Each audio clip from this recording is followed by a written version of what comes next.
Night two of our at-large debates.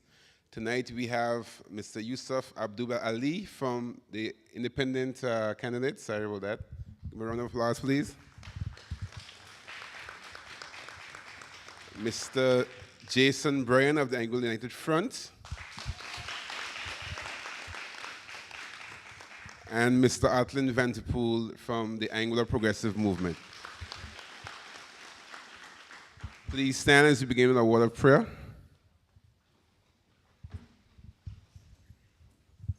Good evening, everybody. Dear Lord, I thank you for bringing us here safely. I pray that this debate will be successful and respectful. In Jesus' name, amen. The youths keep it short and simple. All right, let's stand, continue standing for the national song, please.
You may be seated. Good night again. Nominees contesting the upcoming 2025 elections will be given a chance to debate several areas of sustainable development. These debates seek to allow candidates to appeal to young voters and express their plans to achieve sustainable development nationally. The 2030 Agenda for Sustainable Development, adopted by all United Nations member states, in 2025 provides a shared blueprint for peace and prosperity, for peace, people and the planet now and into the future. At its heart are the 17 Sustainable Development Goals, also known as SDGs, which are an urgent call for action by all countries, developed and developing, in a global partnership. They recognize that ending poverty and other deprivations must go hand in hand with strategies that improve health and education, reduce inequality and spur economic growth, all while tackling climate change and working to preserve our oceans and forests. Our sponsors are the Government of Anguilla, Flow, Titanium Audiovisual, Milestones, 5-Star Media, Anguilla Football Association, Mrs. Mercedes Filming, Mr. Trenton Roach, and tonight we also have the Morris Vanderpool Primary School. They're doing some fundraising outside there, so please support them. Moderating tonight's debate, it will be the second Vice President of the Anguilla National Council, Mr. Damani Campbell. Give a round of applause, please. And Mr. Najik Davis of the Anguilla Youth Parliament. I'll turn the proceedings. Thank you. I'll turn the proceedings over to them. So firstly, the ground rules. Each candidate will be given 3 minutes to give an opening statement. Candidates will will then be given 4 questions from the moderator related to sustainable development goals. Candidates will be given 1 minute to prepare a response. Each candidate will then be given a maximum of 3 minutes to respond to the question. In this section, the candidate is only to refer to the moderator in his or her response. After candidates have been given an opportunity to respond, a maximum of 2 minutes will be given to each candidate to rebut the stance of their opponent or share further information on the question or topic, if so desired. Only in this rebuttal section are candidates allowed to respectfully refer to their opponents. After the initial 4 questions, questions will be fielded from the virtual and live audience. Questions must be posed to all candidates. Questions with hidden agendas or that may seem confrontational will not be asked. Each candidate will be given 2 minutes to answer each question from the audience with a minute to rebut, if so desired. After this segment is completed, candidates will be given 3 minutes to give a closing statement. If questions are not clear, kindly ask the moderator to repeat the question. Rules to the audience. To ensure debate of quality, we ask the audience to respect all candidates. Please place all phones on silent. The audience is not allowed to applaud or make any noise of any kind to interrupt the response of any candidate. Any audience member that insists on doing such will be asked to leave. Please be respectful.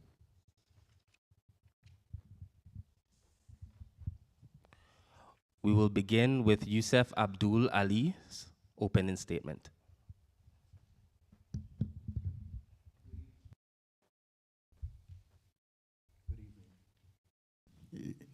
Good evening to everyone listening tonight. I am honored to be contesting the 2025 general elections as an independent island-wide candidate. I am equally honored to be invited by the Anguilla National Youth Council to this very important debate. I was born Addison Richardson, and at the age of 13, being inspired by the movie Roots, I embarked upon finding my own roots. As such, I made a decision to become Muslim, honoring our ancestors who came to these shores some 200 to 300 years ago. It is very clear to me why the consumption of pork is high in Anguilla, as every method was used to break the will of the enslaved person. It is also clear to me why our old women would not leave their house without a head tie, or even the old saying, "Don't sweep out the house after sunset." As such, I became a minority in my country and inevitably an indicator for democracy, positioning myself to have perspectives that may seem foreign to most, but yet more effective and productive than traditional perspectives. The United Nations in the Caribbean have formulated 17 Sustainable Development Goals to end poverty, protect the Earth's environment and climate, and ensure the people everywhere can enjoy peace and prosperity. However, I am very concerned that in the year 2030, that these debates will be seen only as a series of talks that inspired my people for a time. I have never seen in our history as a people that we unite to achieve common goals. A perfect example is that of social security. Take some time out and sit with the ambassador in Island Harbor. You will be able to appreciate the struggle he had to make so that everyone today enjoys the benefits of social security. He's a mentor for me, reminding me that one man with a pure intention can make a profound beneficial impact on the entire island. It is imperative that we are all on the same page when it comes to this 2025 general election. We are all vying to be a member or legislator of the House of Assembly, the highest court in the land, where laws are made and repealed, with the objective of bringing or maintaining peace and prosperity. This is the legislative branch of government. We are not to confuse ourselves that a minister of government is more formidable than the legislator. Indeed, you would have heard many of my colleagues claiming that there is nothing you can do in the seats of opposition. I beg to differ. Whether in government or in the opposition, I would be able to present 2 bills to the House that I strongly believe will change the course of Anguilla and actually allow us to meet the Sustainable Development Goals by 2030. These bills are: 1, collective bargaining to allow unions to be able to represent its members, and 2, the Freedom of Information Act, to be able to police any public employee as well as politicians who may have a concealed intention of using public office to enrich themselves. Indeed, when I look at the 17 SDGs, each of them will be empowered by one or both of these bills. I believe this is the first block that we need to lay if we truly are out to build a new Anguilla. Thank you.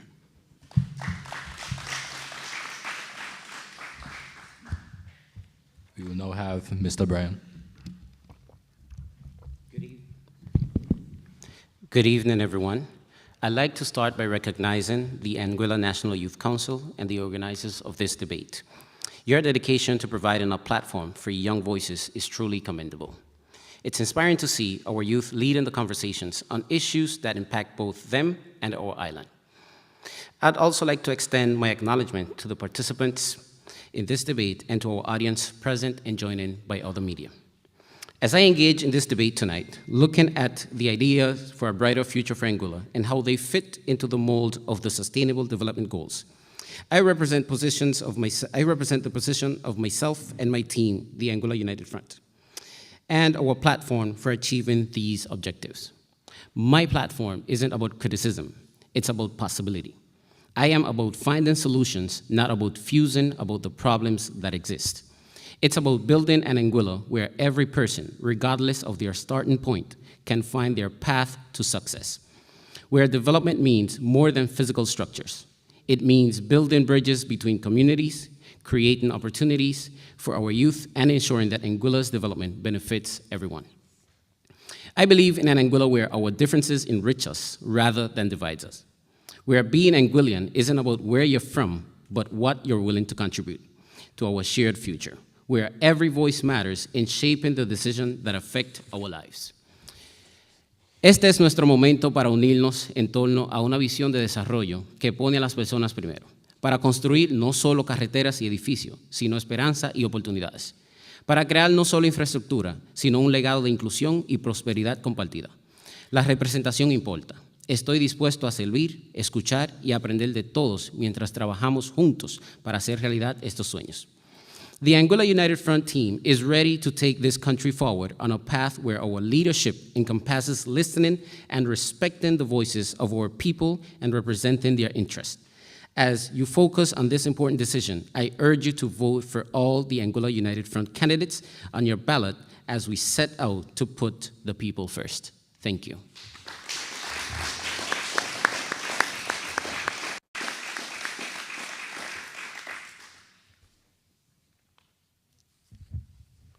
We will now have opening statements from Mr. Vanderpool.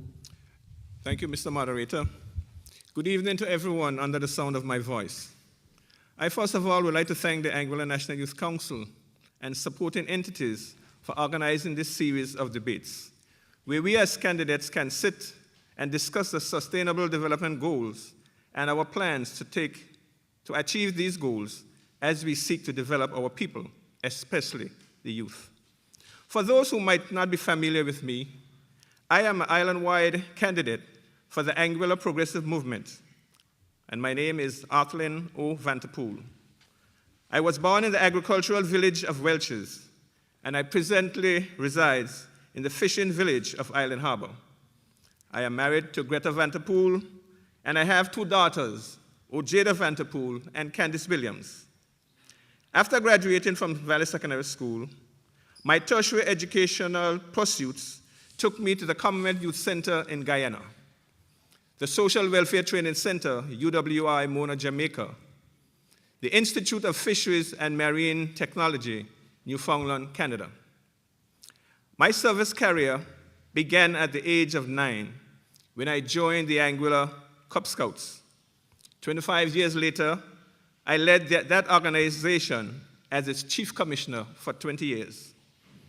Other organizations I serve in are the Anguilla National Youth Council, Anglican Young People Association, Optimist Club of Anguilla, Young Adults of St. Augustine's, Festival Del Mar Committee, chairman for 7 years, Welch's Village Feds Committee, just to name a few. My work experience began at the Public Works Department, now MICU, then on to the Community Development and Welfare Department, now Social Development, then on to Agriculture and Fisheries Department, then on to the Department of Fisheries and Marine Resources. In 2010, I contested the elections and won a seat in the Anguilla House of Assembly, where I represented District 1, Island Harbor, and surrounding areas. Over the past 4.5 years, Anguilla has been making steady progress, but there's much more to be done. I am here this evening seeking your vote and your support as I endeavor to assist the Anguilla Progressive Movement to continue to deliver this meaningful progress for all. I thank you.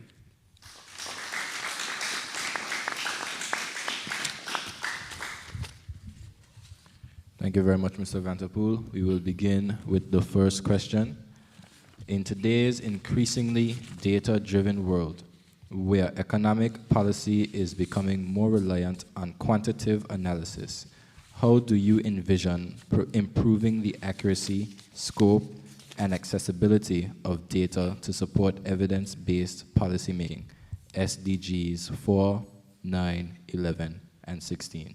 I repeat, in today's increasingly data-driven world, where economic policy is becoming more reliant on quantitative analysis, how do you envision improving the accuracy, scope, and accessibility of data to support evidence-based policymaking? We'll begin with Mr. Bryan. Thank you. Thank you. Great. As a professional or as a person that has a bachelor degree in international relations and a professional in the area, I understand the importance of data-driven policies. And Anguilla, just as the United Nations and other, as an organizations and other countries have been building up based on data to be able to effectively address challenges, Anguilla needs to also move forward in that same direction. How can we do this? 3 simple steps. First, we need to strengthen our collaborations with international organizations, for example, like CARICOM, but we can also rely on the United Nations to help us effectively address issues that are going on in Angola. We as a nation need to invest in systems of data to ensure that we build upon them, and from there, then we will be able to build policies that actually accurately address the issues that we're facing in Angola, and not just by imaginations. And thirdly, we need to educate. It's very vital that in every investment that we make, in every system, any collaboration, we need to educate our society as how we can work with this, how we can make it efficient, and how we can build up on it. Thank you very much.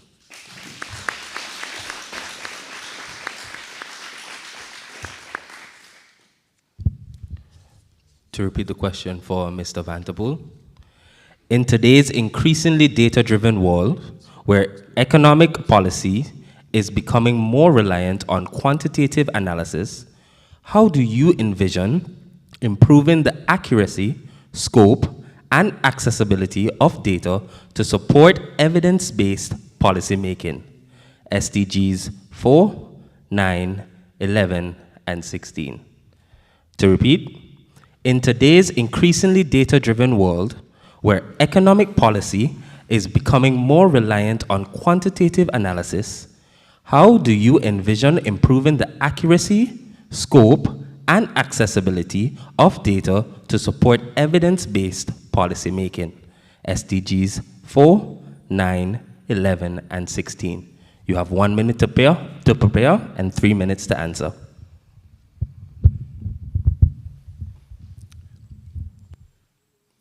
In today's world, everything is about data and information. And I think one of the areas that we need to start with is education. Education in our schools from the lowest levels. We also need to educate even at our higher levels, for our after-school programs, for our adult programs. We need to be able to increase our information. Now, over the years, most of our decisions that have been made were made based on not necessarily on data, natural instincts, etc. But if we want to move on and if we want to increase, we must look forward. And looking forward, we need to be able to have data and data that can be accurate. We also need in Anguilla a Freedom of Information Act, because most of the times there's a lot of information, but we don't have access to that information. Information may be put in areas that you cannot access it. But if we had a Freedom of Information Act, then that information would be accessible to everyone. And everyone would need information to make proper decisions. Not only government, whether it's in schools, in business, but generally, information is needed, and we need to be able to protect that information and have it accessible to everyone.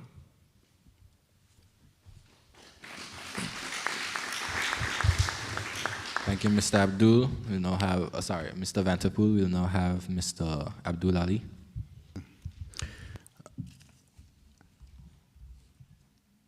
The question poses that today's increasingly data-driven world, I would want to purport that the world has always operated on information and data.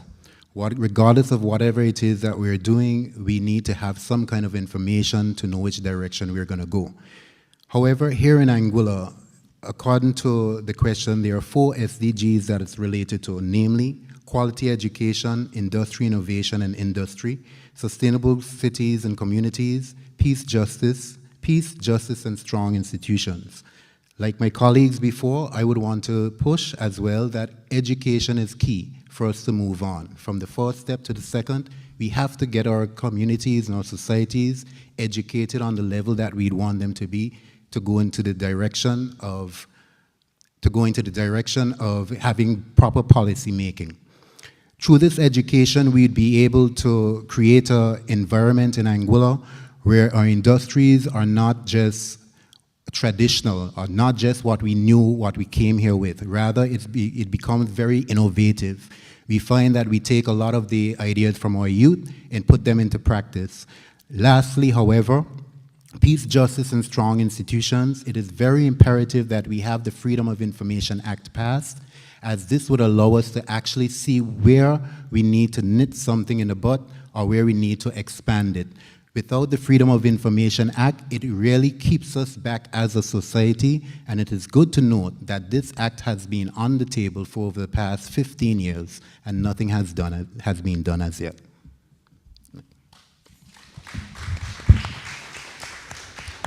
Thank you, Mr. Abdul Ali. Mr. Bryan, you now have 2 minutes to rebut or add any further information. Thank you. I would like just to add a comment. I've actually recognized that my opponents have recognized the importance of education, which was one of my 3 points. But I'd also like to touch on a topic, on a point that Mr. Vanterpool touched, which is the Information Act, access to it, which is because this rounds around transparency. And Anguilla has been lacking on transparency, and especially under this government, we've noted how much it has lacked. I hope that from here on, we get more of transparency and that people can have the access that they need to the information. Thank you.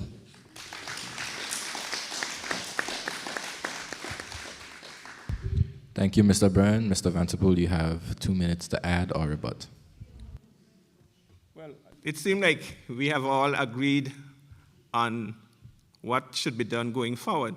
But in a lot of instances, information is readily available. But what happens is that we don't go out sometime and seek that information. You know, we have to be proactive and go and seek information. It is not a situation where information would always come to us. But I want to agree that we need to be able to get information, and that information must be accessible to us at all times.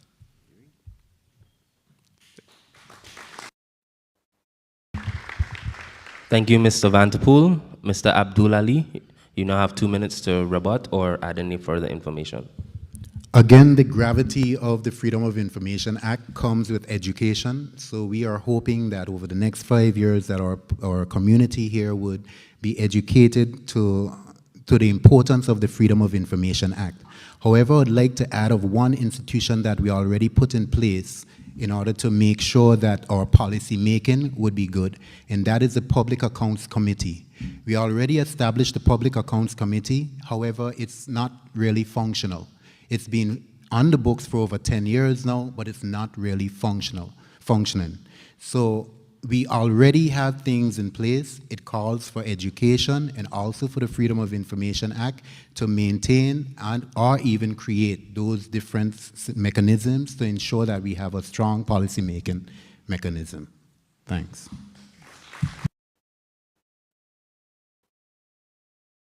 Thank you. Your question number 2. Considering our economies,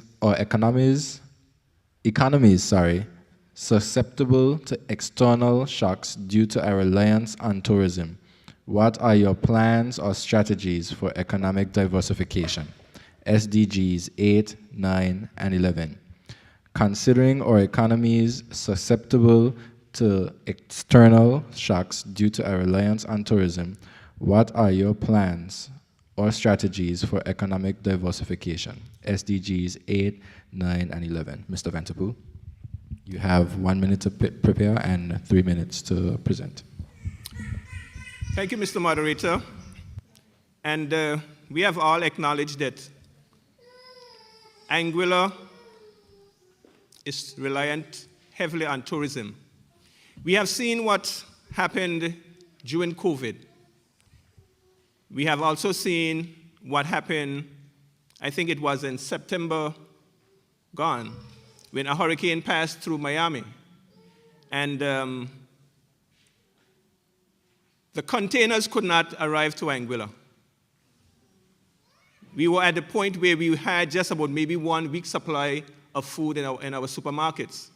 Therefore, I would like to suggest that one of the areas that I would want to look into to diversify the economy, number 1 would be agriculture. Agriculture is one of those areas that the present APM administration has been putting a lot of emphasis into. Millions of dollars have been put into getting agriculture up and going because we recognize that food security is a big thing for us in Anguilla. If you move in that area and you recognize what has been going on, then you will understand the importance. Another area as it relates to diversifying our economy is fishing. We have spoken over the years about our 200 miles zone we have in the north, but we have not done a lot with that economic zone over there. And it's time that we start to put some emphasis in that area. Now, I know that the government of Anguilla has allocated money so that we can start working on our fishing and fishing industry.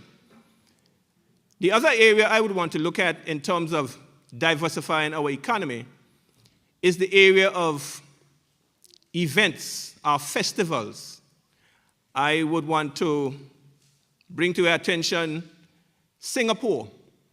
Singapore has done a good job with its festivals, and festivals have played a great part in the development of places like Singapore. We have some very good festivals here, Festival Del Mar, Welch's Village Fest, the West Fest, and we can go on and on and on. But we can continue to develop those industries where we can bring people into Anguilla, where lots of money could be circulating in Anguilla, and we will not have to rely heavily on tourism. Thank you.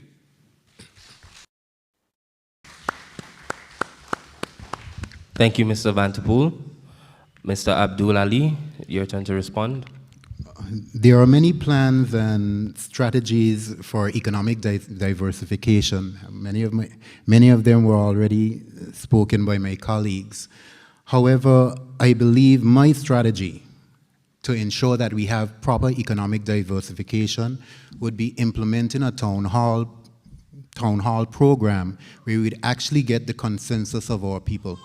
Even though I may have ideas such as oil and gas exploration, such as the fishing in our seas, such as reinvigorating the salt pond and sandy ground to create our seasonings so we don't have to import any seasonings or anything, and perhaps even sell those bath salts and seasonings overseas.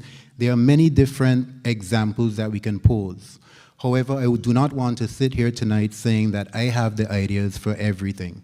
No, rather, if we are able to have a town hall where we are able to get the consensus of everybody in Anguilla and come up with the best strategies to ensure that we have proper economic diversification, I believe this is the best strategy for us to attain it.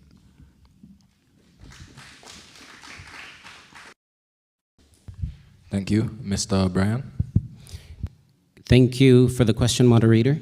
When it comes to diversification, 2019-2020 was a great example as to why we need to shift over to other industries. COVID-19 showed us the best example when the hotels shut down and so many families were suffering with no kind of incomes, even though they were getting some kind of stipends. But areas like boat building is an industry that should be developed. We have a history in boat building. We can take into example when the Anguilla was in its rough time, that normally they will travel to the Dominican Republic to work in the sugarcane field and return, race back to Anguilla to be the first ones to hand out the provisions ourselves. So boat building, and we already have 2 companies in Anguilla that are working on it, so why not build up on it to its maximum level and then create more opportunities? Another sector will be renewable energy. If we are talking about sustainable goals, the United Nations makes critical emphasis on renewable energy. So this is an area that we need to maximize, we need to invest in, and make it work. And thirdly, and I'm going to keep it within tourism, it's that our product is it's already a very wonderful product, and it's successful. So we need to look at now the newcomers that are coming to Anguilla, which are more younger, and we need to look at, for example, I will commend Quest and Liquid Glow, which are 2 companies that are doing an extraordinary job within tourism, but offering a new product to develop more or to be more successful in tourism. So these will be the 3 points that I would like to develop along with my team. Thank you very much. Thank you, Mr. Brian. Mr. Vanterpool, you now get 2 minutes to rebut or add any additional information.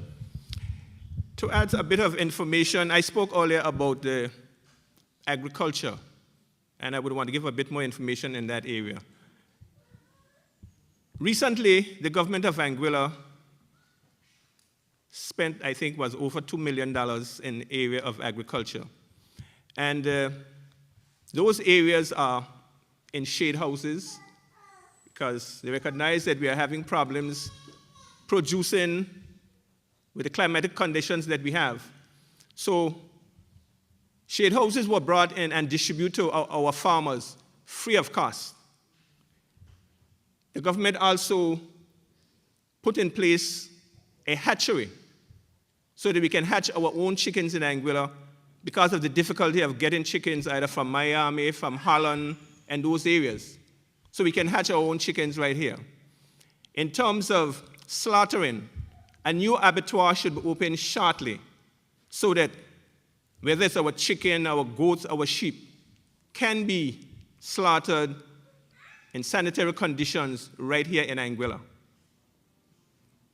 Also, some of the farmers in the outer areas were having problems with water, and the government distributed 2,000-gallon water tanks to farmers so they can assist in their production. And another initiative was one where government brought in chicks, day-old chicks from Holland, and they were able to sell them at half the price that you would normally bring in chicks for.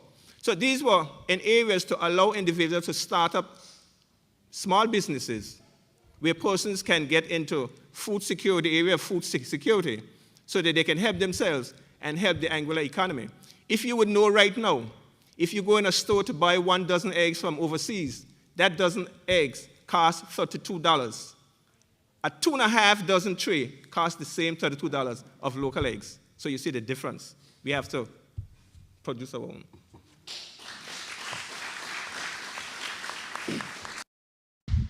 Mr. Ali. Pertaining to economic diversification, I was always an advocate for over the past 20 years when the internet started to become a boom, that our young children, that our youths in the high school would be allowed to engage in learning how to do coding. At that time, it was websites, so the impetus was that they learn how to create websites. As time moved on, we realized now it's coding. As times keep going on, there's new methods that are always coming up. So I strongly believe that coding and anything to do with the internet, if our young people are able to create businesses that their customers are not necessarily in Anguilla, but in the whole outer world, we would have that type of economic diversification. When it comes to agriculture, the aspect of agriculture that I'm looking at in terms of a strategy is re-implementing our tradition here in Anguilla. We had, for example, tobacco, which was one of the first industries here in Anguilla. I believe with our high-scale tourism that if we're able to start back that tobacco and create our own Cubano cohiba, that perhaps it would be able to complement our five-star tourism. And lastly, our guinea corn. If we're able to plant back our guinea corn, we'd be able to actually produce the feed to feed the chickens that my colleague is just speaking about. We would realize even though we have the chickens, to bring in the feed into Anguilla is very, very costly. Not only is it costly, but when it arrives here, the yield per ratio, the yield conversion ratio is very low because the quality of the feed has now been reduced. It's not fresh anymore. So definitely there are many different avenues that we can take. However, I strongly believe that it comes with innovation from our youth.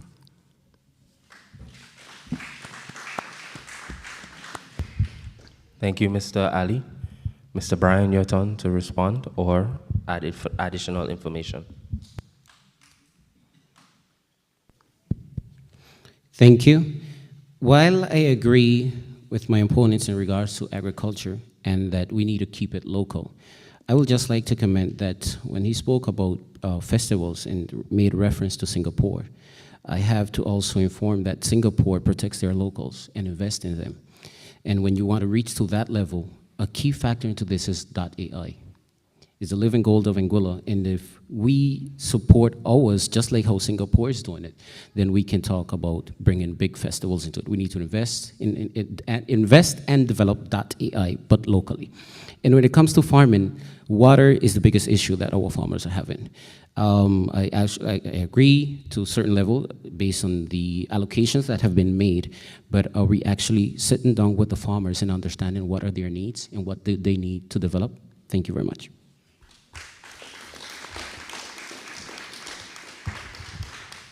Thank you, Mr. Bryan. Question 3. What policies would you and your team implement to help make it easier for youth and first-time home builders / owners to accomplish this? SDGs 8, 9, 10, 11, and 16. I'll repeat the question. What policies would you and your team implement to help make it easier for youth and first-time home builders / owners to accomplish this? SDGs 8, 9, 10, 11, and 16. We'll start with Mr. Ali, who has 1 minute to think about the question and 3 minutes to respond. For the past 12 years of trying to push the Anguilla Labor Union with the hopes of establishing a livable wage. A livable wage is the first element that's needed for any youth, any first-time homeowner, to ensure that they're able to purchase a home. There are different strategies that we can put in place. One that comes to mind is, for example, rent-to-own, where the young person would be renting the building, renting the house, where after a period, that rent accumulates and then the person actually owns the home. There are many different other schemes as well where we can have housing projects, because for it to be sustainable, it has to, for it to be sustainable with our limited land, we would have to perhaps build housing developments. And by doing those housing developments as well, it can be targeted specifically to youth. And by doing so, again, with the livable wage, I believe it would be attainable.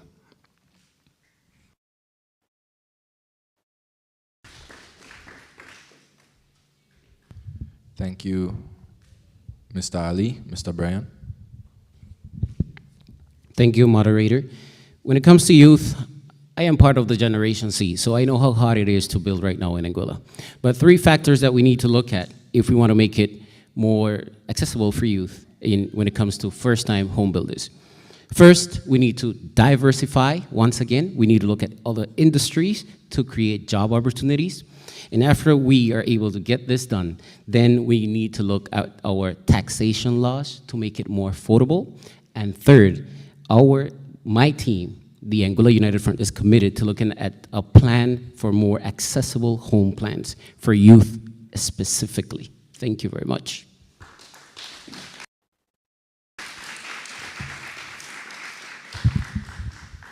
Before we take Mr. Vanterpool, I'd just like to announce that the audience can now give their question to Mr. Neil Gums. He's in the orange shirt.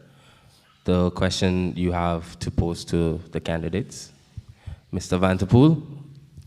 Thank you, Mr. Moderator. In order for one to consider building a home, the first thing you need is a job with a decent wage. And the Anguilla Progressive Movement recently put in place what we call a minimum wage. Now, for years, our individuals have been operating on maybe $2 to $3 per hour in their jobs. And that was very unacceptable. So a minimum wage committee was put in place, and they came up with a minimum wage for our workers. And employers cannot, by law, pay anyone less than $6 per hour, or 16, in some sense, EC per hour. In short stead, the government will be moving towards a livable wage. I heard about a livable wage a while ago, and that is so. The APM is moving towards a livable wage because we have to ensure that persons can not only get by, they need to be able to thrive on that. Another thing that the APM government has done is to put monies into the Anguilla Development Board so that young people can go in and access soft loans and in some cases, grants, but necessarily for building homes, soft loans, where they can move on and start to build their homes. We know that building is expensive. The government of Anguilla also remove taxes on a number of items, GST and other taxes on a number of items. And what we recognize is that the savings that you can get from these tax removals can also assist you in moving forward in assisting you to build your home. Every little bit counts. And I am looking forward to other initiatives that this government would have in hand to make sure that our young people, who we treasure so much, are able to, at least for the first time, start their homes and move ahead. Thank you.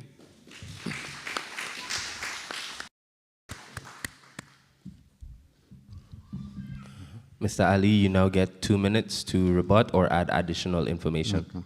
Thank you, moderator.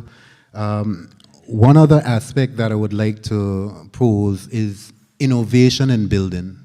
We have our traditional way in building our homes, but I truly believe in this modern age with all the information out there, there are many different ways that we could actually construct a building today. So the traditional method of concrete and steel, rocks, etc., I know that there is the apparatus of the styrofoam. You can use styrofoam, you can use recycled material. Again, there are different avenues that calls for innovation that perhaps may be a avenue that we can use so that our young people would be able to get affordable homes. So again, through innovation, we may be able to use different methods like recycled material. We'd be able to use innovative stuff like styrofoam to construct these homes instead of the traditional means.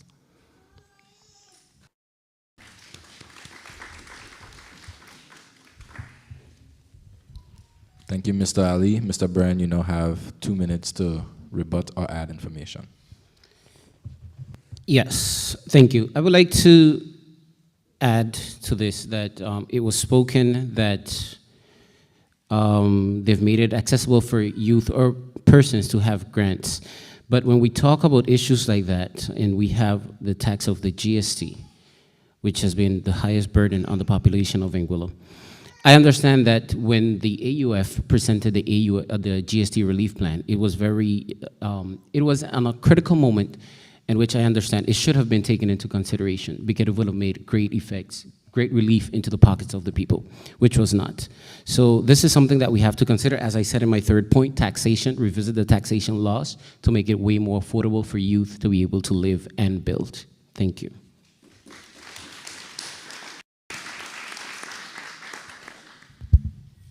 Thank you, Mr. Bryan. Mr. Vanterpool, you get 2 minutes to rebut or add additional information. Thank you, Mr. Moderator. I want to say that it is important for us at all points to make sure that we support initiatives for our young people.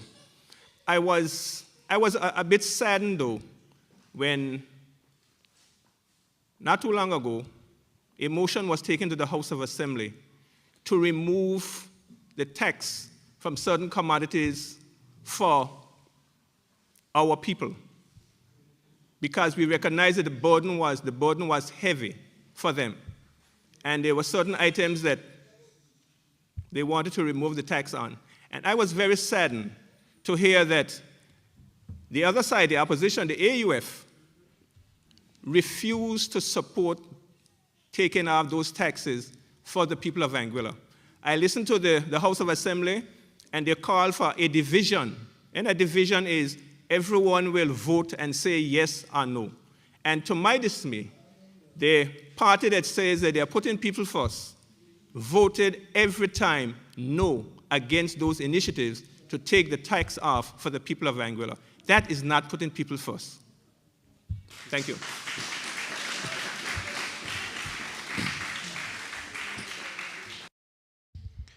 Thank you, Mr. Vanterpool. We once again urge members in the audience and members viewing virtually to send in your questions to Mr. Neil Gums, again in the orange. The next question: should Anguilla's relationship with OECS and CARICOM be leveraged to allow for improved regional migration to fill national labor gaps? SDGs 8, 11, and 17. Should Anguilla's relationship with OECS and CARICOM be leveraged to allow for improved regional migration to fill national labor gaps? SDGs 8, 11, and 17. Mr. Bryan. Thank you, moderator. As I said at the beginning, as a professional and as someone that has a bachelor degree in international relations, I understand the importance of strengthening our bonds when it comes to the international affairs. So yes, I agree that we should strengthen those relations, because if we want to talk about all the questions that have been made today, you must rely on sustainable or strong international or bilateral relationships to be able to sustain all of these ideas that have been promoted. Thank you very much.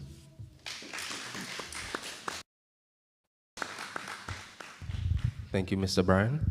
Just want to mention that, remember that there's stuff on sale on the outside. National Youth Council have drinks at the back as well. Mr. Vanterpool. Thank you, Mr. Moderator. Mr. Moderator, the Caribbean is one big region. And we in Anguilla We are very small. We don't have all the resources necessary for the developing of our country. We would appreciate that when the ship came down from Africa, they dropped off our brothers in all of the Caribbean islands, which means that we are all brothers and sisters throughout the Caribbean. There are lots of skills within the OECS and CARICOM that we don't have here in Anguilla because, again, our pool of workers, our pool of individuals, that pool is very small. And we have seen over the years the important role that has been played by our persons from all of the Caribbean islands, including the Dominican Republic, etc. They bring value to us in Anguilla in terms of our development. Our population is small. If we are going to increase our population, then it is important that we look to the people around us who look like us, speak like us, and persons that we know. I would want to concur that we need to look first to the Caribbean, OECS, CARICOM, and all our neighbors. Thank you very much.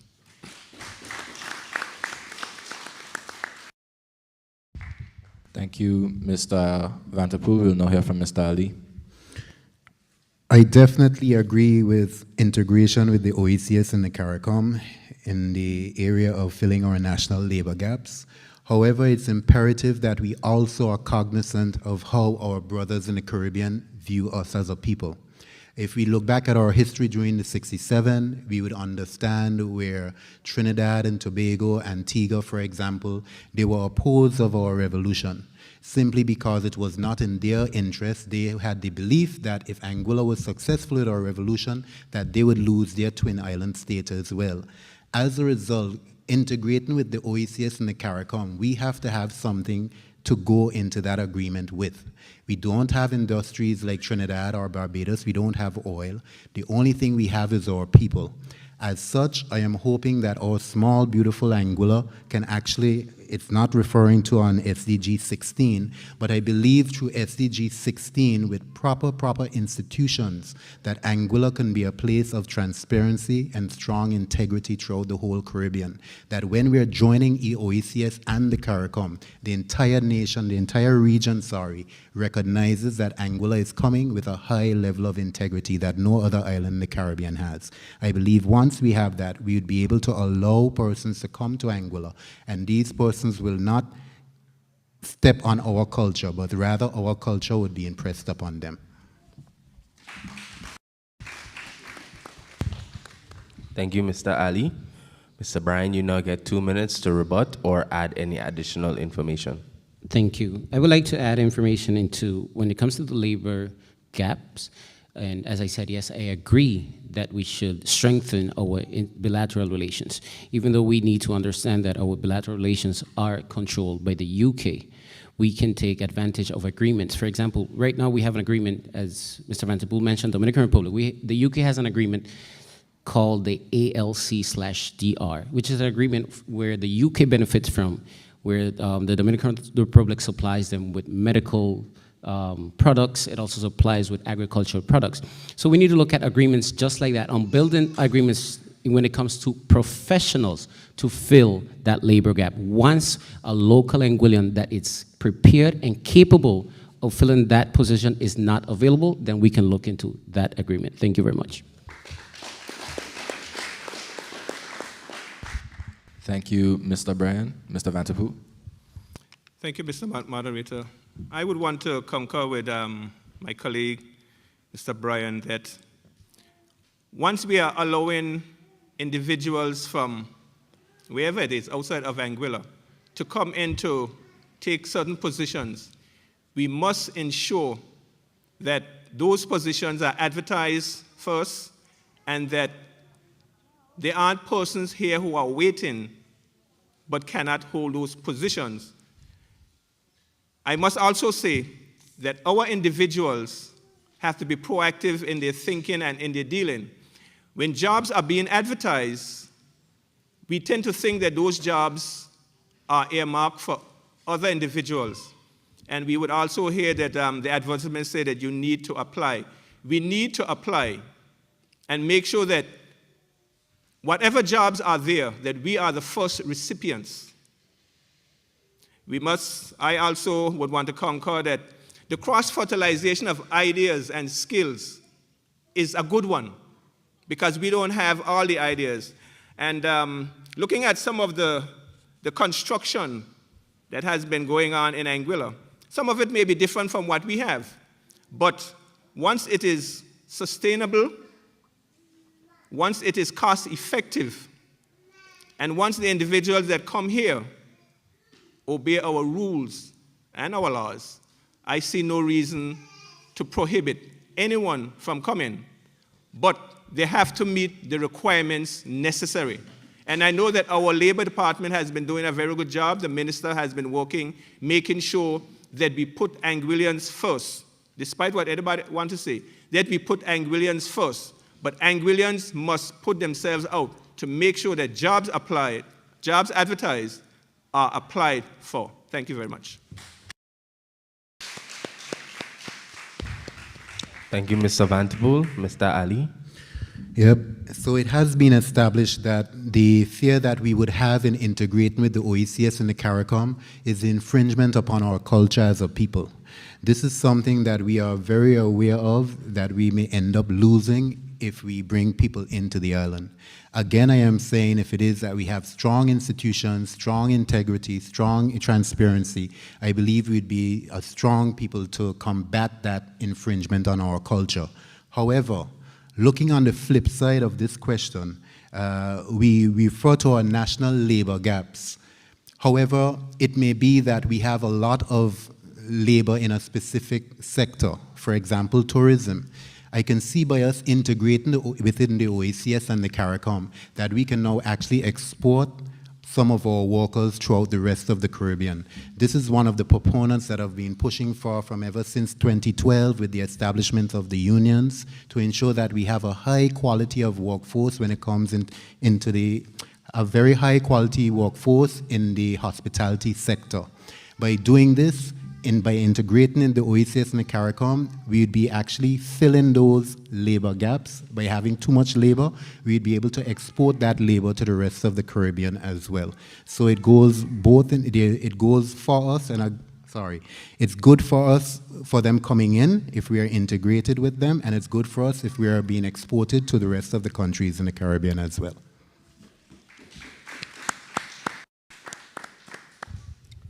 Now for the question from the audience.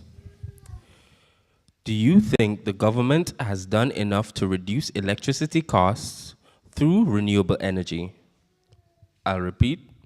Do you think the government has done enough to reduce electricity costs through renewable energy? We'll start with Mr. Vanterpool. You get 1 minute to prepare and 2 minutes to respond.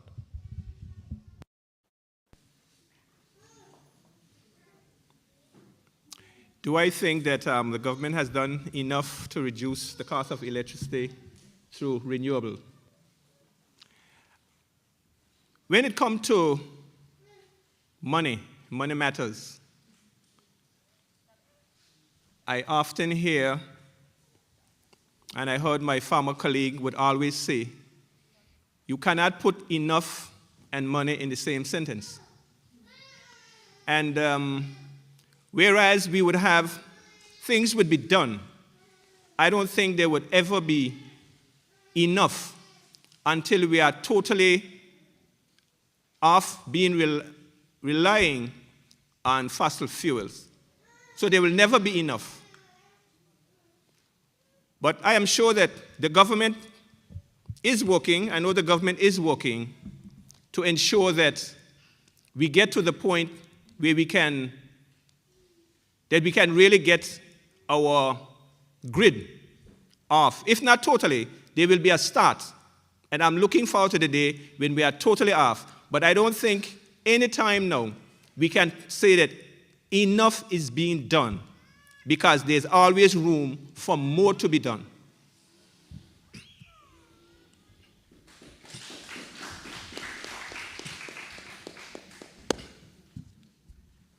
Thank you, Mr. Vanterpool. Mr. Ali.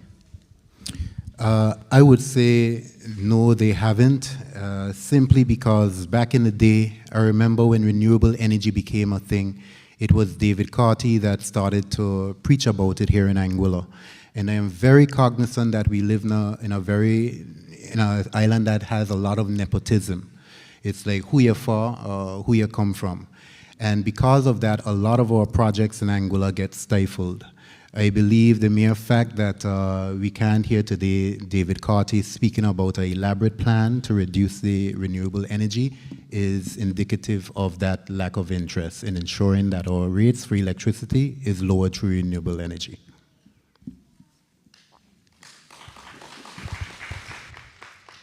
Thank you, Mr. Ali. Mr. Bryan? Thank you, moderator. I disagree. They have not done enough when it comes to renewable energy. And I have to commend people like David Carty and Sutcliffe Hodge that have put out their strength out. They have put in all of their efforts to ensure that Anguilla gets the best, but yet we've seen that no one is willing to support the idea. Well, no one on the government side is willing to support the idea. They're looking forward into a PPA. What is behind the PPA, I don't know. But when it comes to renewable energy, and if we talk about sustainable goal development, the United Nations has made it very clear that all countries should be looking before 2030 to shift to renewable energy. Yes, probably they have good intentions with the PPA, but at this moment, and recognizing the negative effects that it has caused on other neighbor Caribbean islands, for example, Puerto Rico, I will say no. We need to do better. Thank you.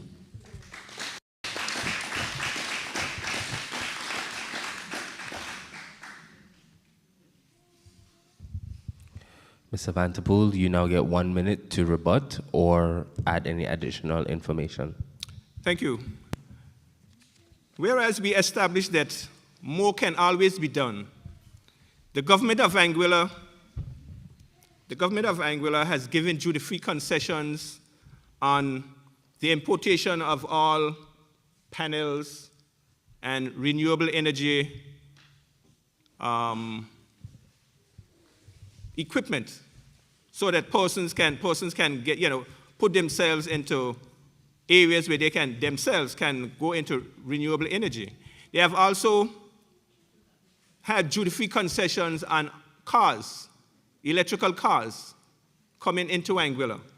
Now, all of this is getting to the point where we can be fully on renewables. But as I said before, it doesn't matter how much we do. I don't know if it will be enough. But the government is doing some things, and I'm hoping that when the government goes back into office in the next few months, that we can hit the ground running, making sure that renewables come into play, and our people can definitely benefit from it.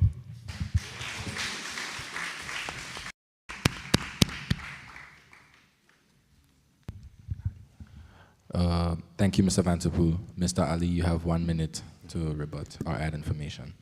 Well, I would just want to say that the person who posed that question, I believe they would have posed that question because they themselves are wondering if the government actually did anything to improve the situation. The nature of that question alone indicates that there is some kind of questioning whether or not the government had fulfilled what we expected them to do. Again, if it was the case that they did efforts to lower the cost of electricity through renewable energy, we would have seen it, we would have heard it in our society. But today, it's still a topic for conversation. It's still a topic for conversation. It's still a topic for politics. While politics is being spoken about renewable energy, the people still have to be paying high electricity rates. Again, this is something that has been on the table for over 20 years, a whole generation. So again, to ask the question if the government has done anything, I would say no.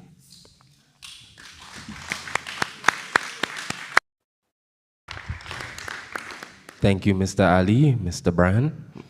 Thank you, moderator. I would like to speak on the point that Mr. Vanterpool made of duty-free concessions.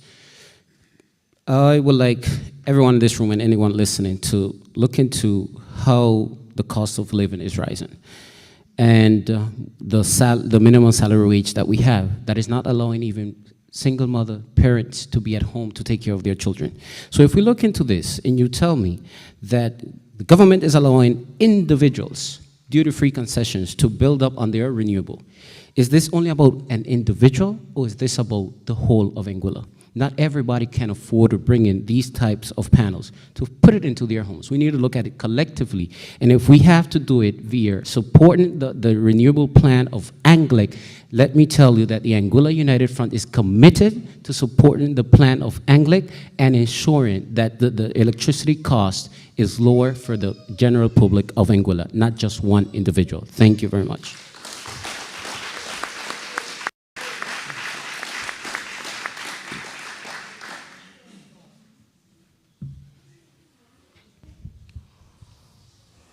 We will now have the closing remarks. You get 3 minutes, starting with Mr. Ali.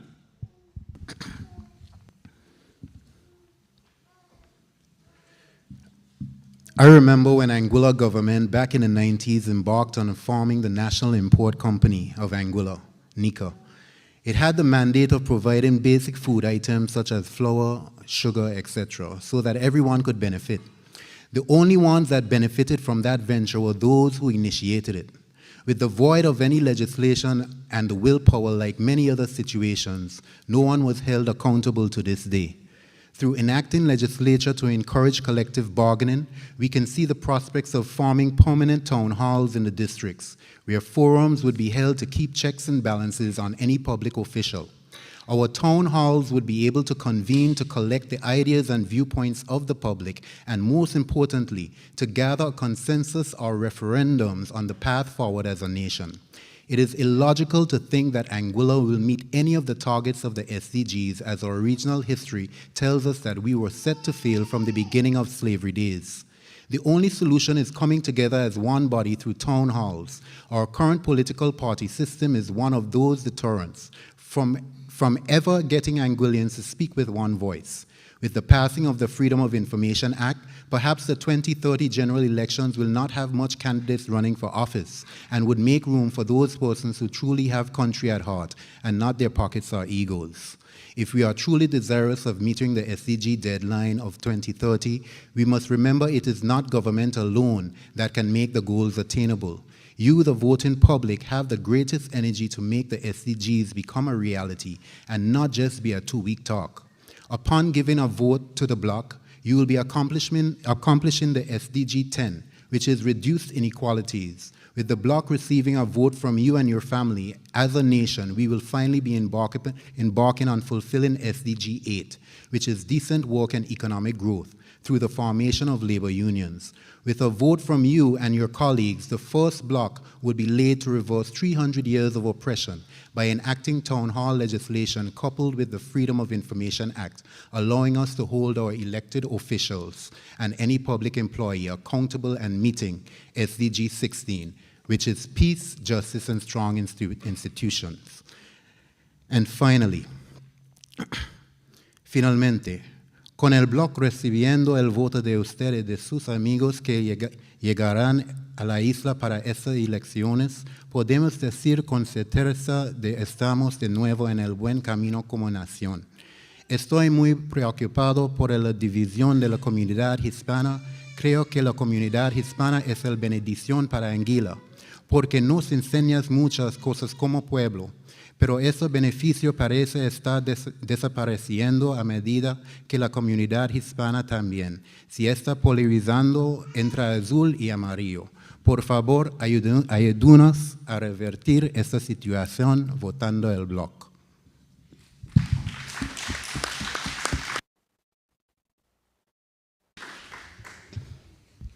Mr. Brand. Thank you. Tonight, we have discussed the future of Anguilla, not just in terms of policies, but in the values that define us: unity, resilience, and the belief that development must include everyone. My story, like so many of yours, is one of perseverance, of finding opportunity through the support of a strong community. From learning English as a child to serving in the Department of Youth and Culture, I have seen firsthand that Anguilla's greatest strength is its people. When we invest in each other, our youth, our workers, our families, we create a future where no one is left behind. Leadership is not about pointing fingers. It's about bringing people together to find solutions. It's about ensuring that development means more than roads and buildings. It means education, jobs, and a better quality of life for every Anguillan. So, as we move forward, let us choose collaboration over division and hope over fear. Let us build an Anguilla where every voice is heard, every dream is nurtured, and every person has a fair shot at success. As someone born in the Dominican Republic but has made Anguilla my home, my life, and my future, I humbly ask you to elect me to represent a bridge between our island and our collective dreams and history as a people. My candidacy with the Anguilla United Front gives you the opportunity to finally have inclusive governance. I humbly ask you to elect me and the entire Anguilla United Front team, which is a party that has demonstrated to you that our people are priority. On election day, let us make history as having the first Dominicano-born representative in the House of Assembly. I give you my word that I will listen to you, I will respect you, and I will honor my commitment as a servant of the people. But I cannot do this alone. I ask you to humbly vote for all 5 beacons. Mi candidatura con el Anguilla United Front le brinda oportunidad de finalmente tener un gobierno inclusivo. Le pido humildemente que me elija a mí y a todo el equipo de la Anguilla United Front, que es un partido que le ha demostrado a nuestra gente que las personas son prioridad. El día de las elecciones, hagamos historia con el primer representante dominicano en la Cámara de la Asamblea. Le doy mi palabra de que le escucharé, le respetaré y cumpliré mi compromiso como servidor del pueblo. Pero no puedo hacerlo solo. Le pido humildemente que vote por los 5 faros el día de las elecciones. I am ready to serve. I am ready to work, and I am ready to build a future where we rise, not alone, but together. Thank you. Gracias. And may God continue to bless Anguilla.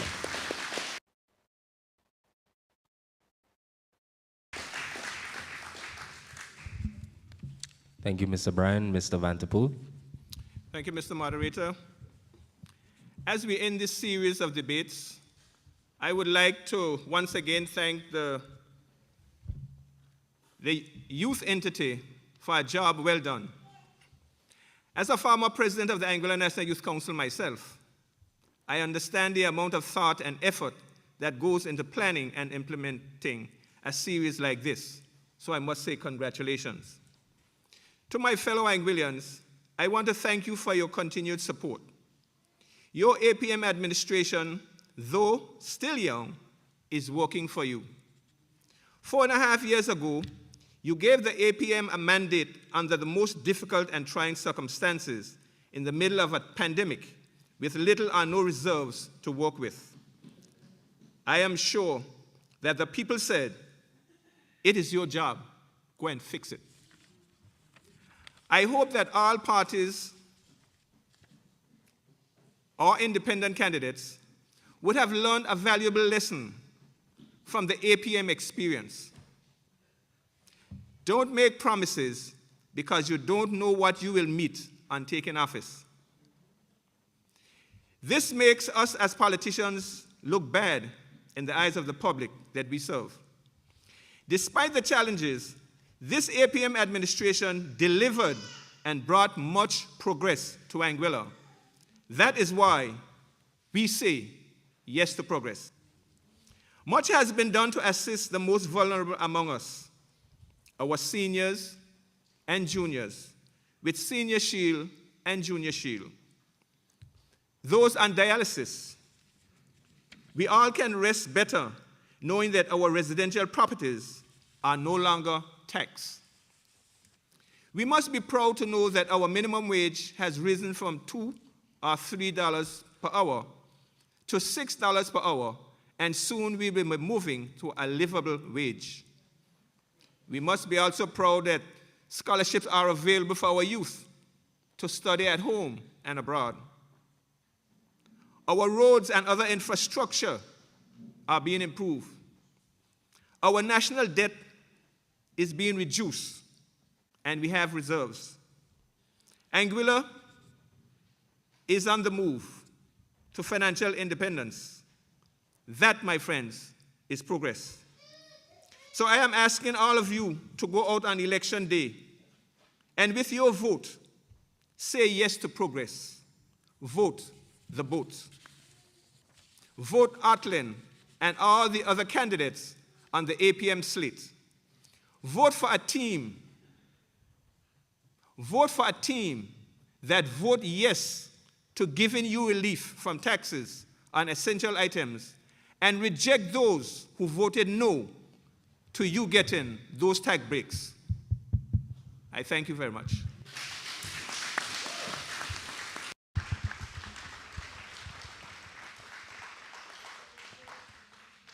Thank you to all candidates for coming out tonight. At this time, I just would like to mention that there is now a 10-minute intermission. The MVPS is selling snacks on the outside, and the Anguilla National Youth Council is also selling drinks at the back. Please support. While I have you, I would also like to say to go and follow the Anguilla National Youth Council Facebook page and our Instagram page.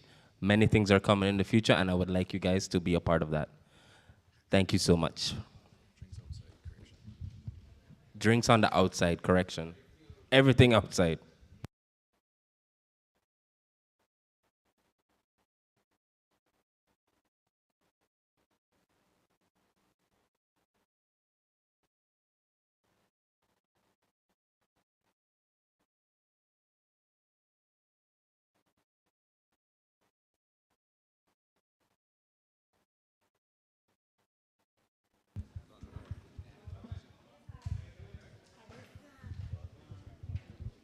Hey guys, just remember to support the Debating Society and Morris Vanderpool Primary School. They are doing some fundraising on the side.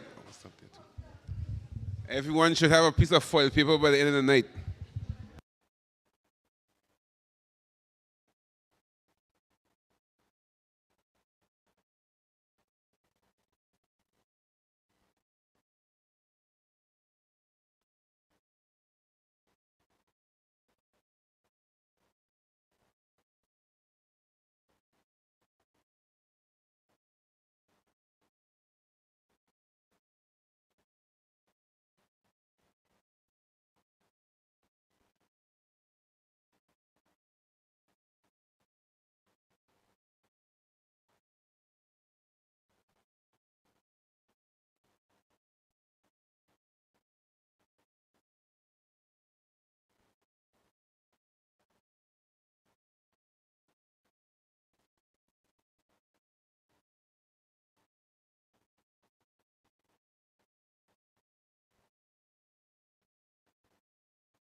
Mic check.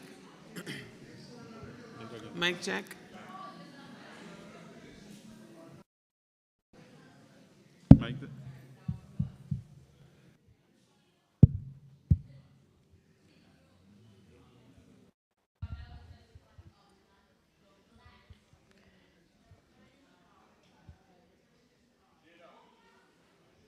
We are about to begin the second part of our at-large debate. We're asking everyone to please be seated.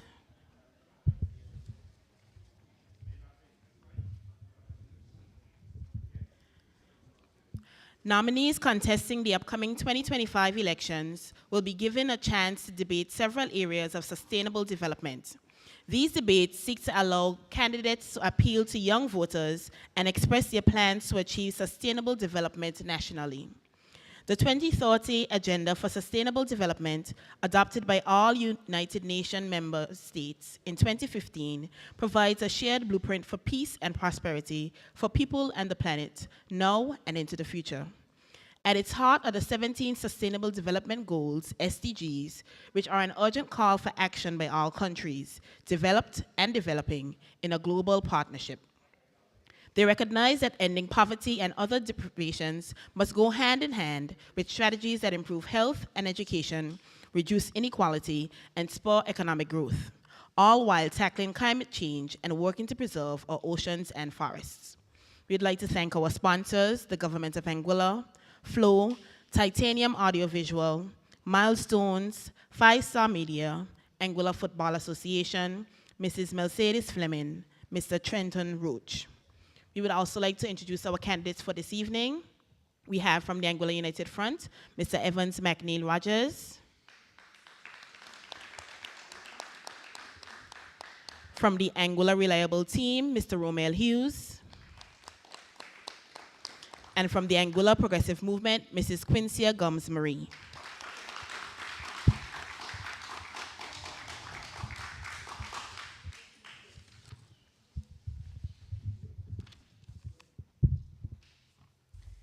Here are the ground rules.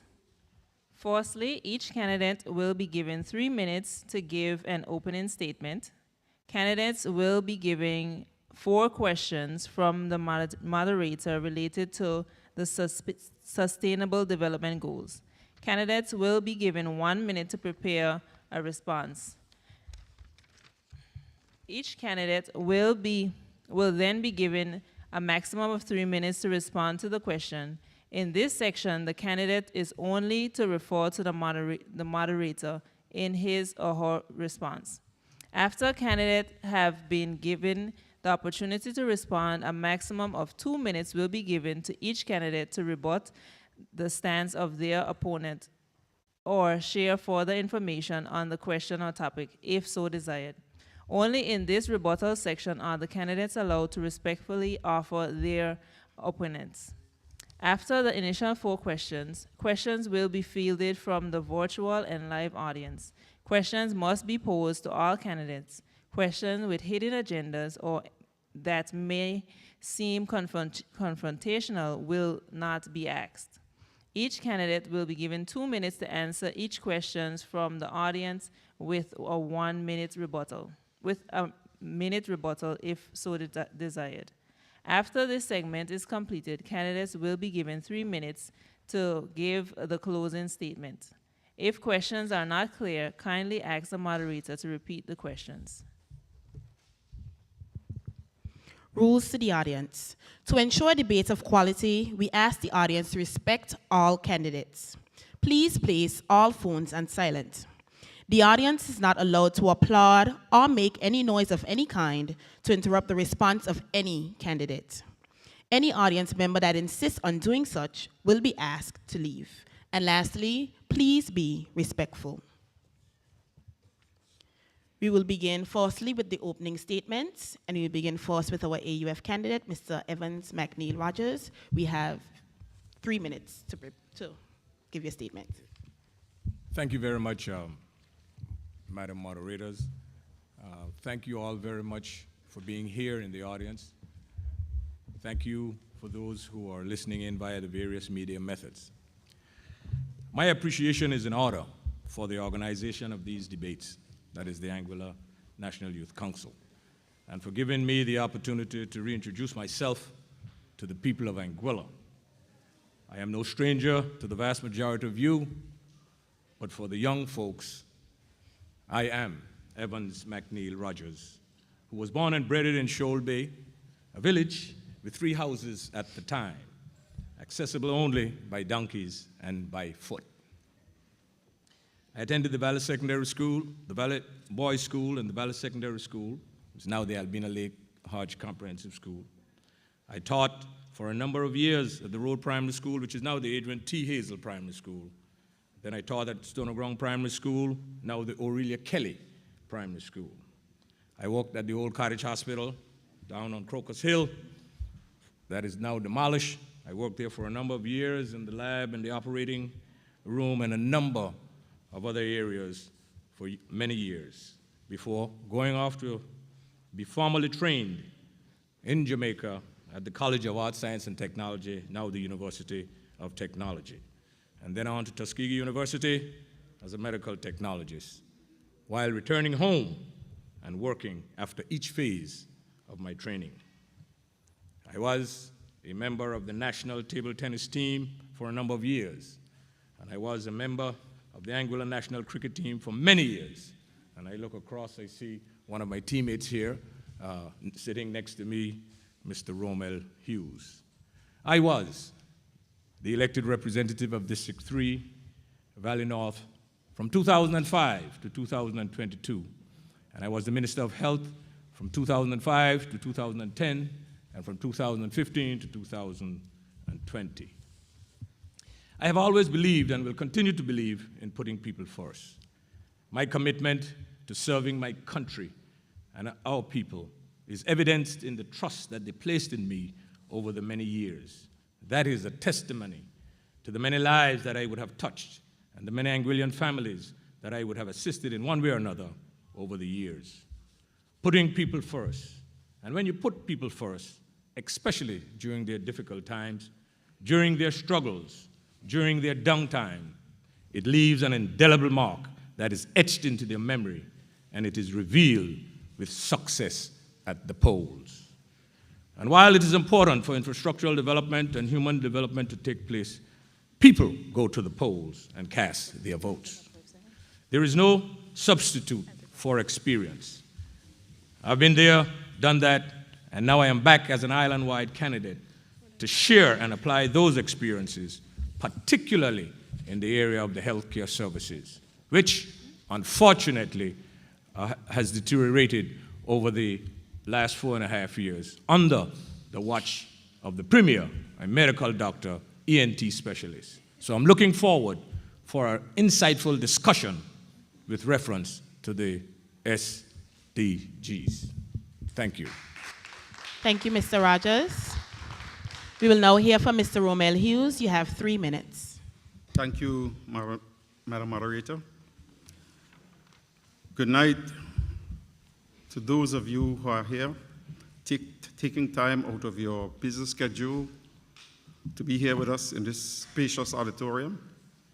I also welcome and say good night to those who joined us on social media and radio.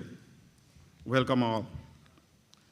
To the National Youth Council and all the affiliated organizations who have collaborated to put these series of debates together, thank you. Thank you for inviting me, and may the great work you are doing continue well into the future to the benefit of Anguilla and Anguillians. Imagine a society in which everyone there was living their best lives, contented with their lot, and submerged within the environment that community has. For me, that is a type of society I believe was envisaged being created upon the attainment of the UN 2030 Agenda. The United Nations 2030 Sustainable Development Agenda was adopted in 2015. It is a blueprint for peace and prosperity for people and the planet in a global partnership, the 5 Ps. At the heart of the 2030 Development Agenda are the 17 Sustainable Development Goals. They recognize that ending poverty and other deprivations must go hand in hand with strategies that improve health, education, reduce inequalities, and spur economic growth. The SDGs was built on the foundations of the lessons learned from the Earth Summit adopted in 1992 and the Millennium Declaration, which introduced the Millennium Development Goals, adopted in 2000. The MDGs were designed to reduce extreme poverty by 2015. My name is Romel Hughes, the Anguilla Reliable Team island-wide candidate in this 2025 general election. I'm a university-qualified civil and environmental engineer. I worked for the government of Anguilla for almost 30 years. I have also worked within the private sector from 2014 as a contractor and consultant. Currently, I manage and operate a small family-owned business, and I'm also an avid cricket enthusiast, being elected to several cricketing administration posts locally, regionally, to include the West Indies Cricket Board. I'm also a member of the Caribbean Basin Management Program, the Caribbean Water and Wastewater Association, the Caribbean Desalination Association, and a four-term president of CAWASA. At this juncture, I would like to wish my fellow debaters the best of luck, and to the Anguillan community, wherever they may be, may you be better informed at the end of tonight's proceedings. Thank you.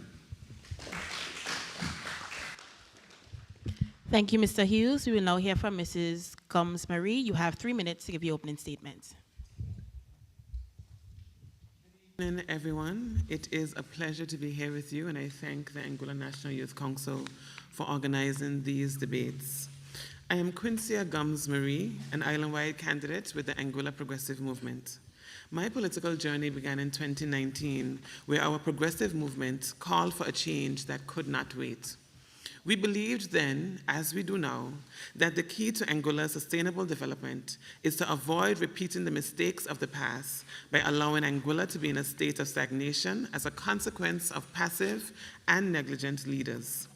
To quote the former president of the World Bank, Robert Zoic, there are many roads to prosperity, but one must be taken. Inaction leads nowhere.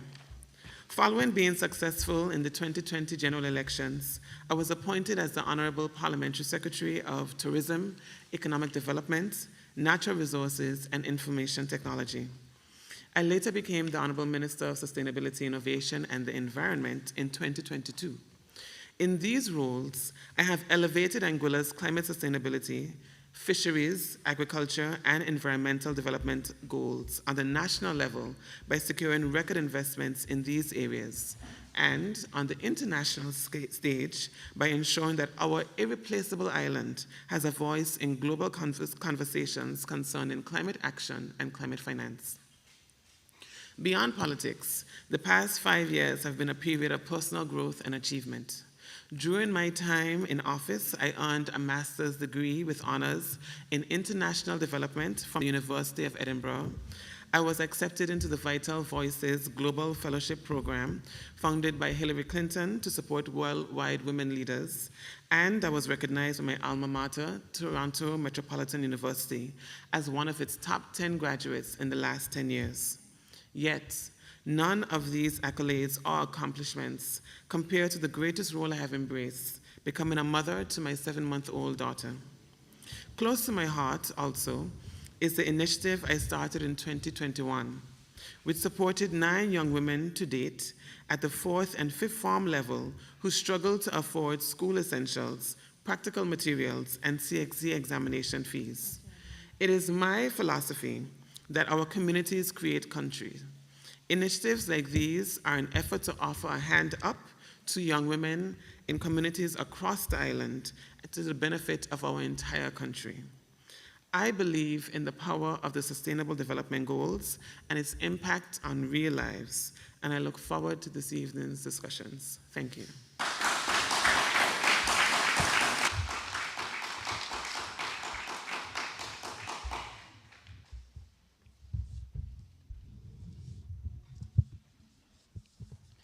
Okay.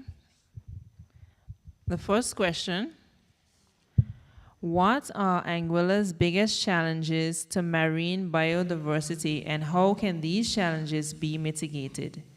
I will repeat. What are Anguilla's biggest challenges to marine biodiversity, and how can these challenges be mitigated? SDG 11, 13, 14, and 17. You will have 1 minute to prepare and 3 minutes to respond. We will start with Mr. Hughes.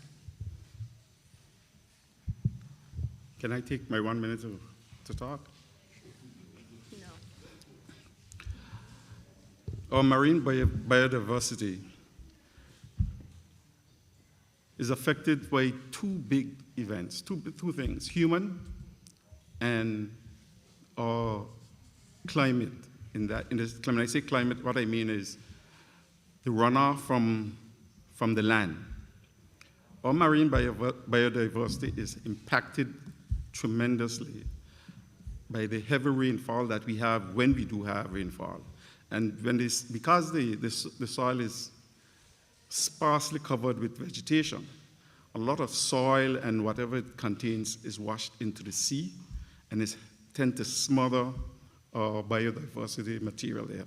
Smothers the reef, smothers the nearshore seagrass, and therefore diminishes the ability of fish to thrive in those areas. To mitigate against such, we will need to plant more trees, but trees don't have the same effect as grasses. More resilient grasses that can thrive in the weather conditions that we have, where rainfall only falls in 3 or 4 months of the year. Grasses tend to keep the soil in place. And therefore, we prevent runoff into the ocean. Nowhere in Anguilla are we more than 1.5 miles from the sea, nowhere. And therefore, we need to be able to mitigate against that if we want to preserve, on a continuing basis, our marine biodiversity. The next area is our reefs. Our reefs are also impacted by fishermen and divers. And our fishermen tend to put their fish traps very close to the reef, and so doing damages the reef. Now, our reefs are important for a number of things. No least the fact that they help to protect us in the event when we have high seas or hurricanes. And Sanaground is a beneficiary of a reef system that protects Sanaground. And it is very important that we preserve those reef systems, because not only do they provide a space where fish can thrive, and so are we, but they also provide physical barriers to the changing climate rise in sea level.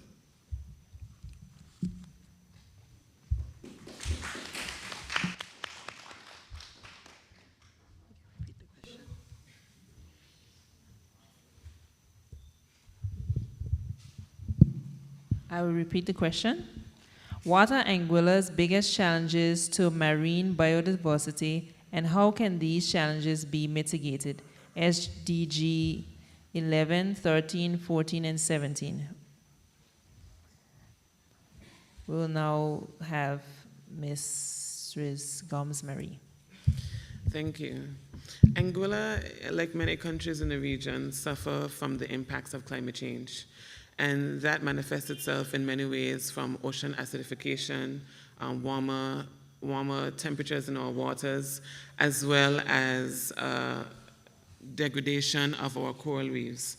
When it comes to the biggest threat to our marine resources, it is the health of our coral reefs around our country. We suffer from stony coral tissue loss, which is basically referred to as the cancer of the sea. And it impacts divers, it impacts the health of our reefs. It also impacts the health of our shorelines, because our reefs are our first line of defense against any climatic events that involves oceans, for example, hurricane, high surges, and such. And when we have the death of those reefs, we have the death of biodiversity in our waters, we have the death of the reduction of ocean population, the need of healthy fish, and vegetation underwater. And when we consider how we will mitigate against these challenges, one of the things that the Ministry of Sustainability is doing right now is that we're currently working on the marine spatial planning, which will ensure that we have protected areas to safeguard our ocean space for dive sites, for areas that are vulnerable, for areas for fish nurseries and such. But one of the boldest steps we have made was joining the UK-funded Blue Belt program, because the greatest challenge is not identifying the challenge, but actually solving the problem. And we have had an issue with the flow of monies to address these issues, because it's not as simple as going down there and restoring reefs. These are expensive programs. With the gift of underwater drone, we can now monitor our reef health. And with the support of technical assistance as well as financial assistance from the Blue Belt, we are now making more aggressive steps towards mitigating against these challenges. But also now we have a proper comprehensive plan for managing the issues as it relates to our ocean health. Thank you.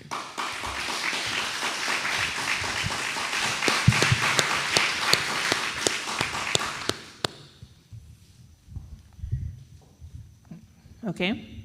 What are Anguilla's biggest challenges to marine biodiversity, and how can these challenges be mitigated? SDG 11, 13, 14, and 17.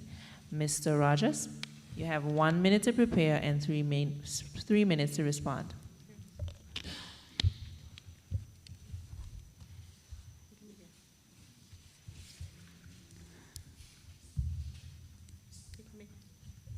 You can begin, Mr. Rogers. Thank you very much, Madam Moderator. Climate change is real. Global warming is real.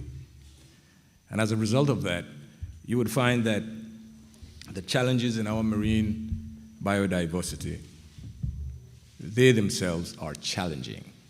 In other words, we live in a small space, 4 miles wide by 16 miles long. And as my colleague said, you're not 2 miles away from the ocean. So we have a responsibility, as minute as it may be in terms of global warming, we have a responsibility to protect the reefs that we have and we are surrounded by. Because of global warming and climate change, it is evident. I usually swim in Shoal Bay where I was born, and it is amazing over the last couple of years, the temperature of the water in the ocean. And I'm sure that I'm not alone in this, because it is warmer than when I was a kid going in the same waters.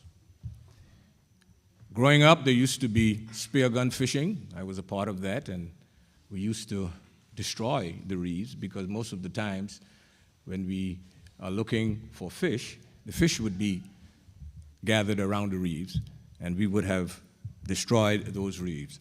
What I believe is taking place now, it is not so much spear gun fishing, but we're still having the fish traps that are out there, as Mr. Hughes mentioned, will help destroy the reefs as well. Again, dumping of the waste from various vessels that would pass to our shores, some of the cruise ships, you never know what takes place out there once they move out from the harbor. However, we must be cognizant of our surroundings, and we must make sure that whatever little we can do to help alleviate the destruction of our reefs and help solve the problems that we're faced with. I agree with the minister, and I'm glad that through the Blue Belt Initiative that there are some funding available, and the underwater drones and stuff like that. That is progress in the right direction in terms of protecting our reefs and our marine life, because it is necessary, and we are seafaring folks around here. So again, that is a good initiative, and I hope that it can continue, and we will continue it in the next turnaround. Thank you.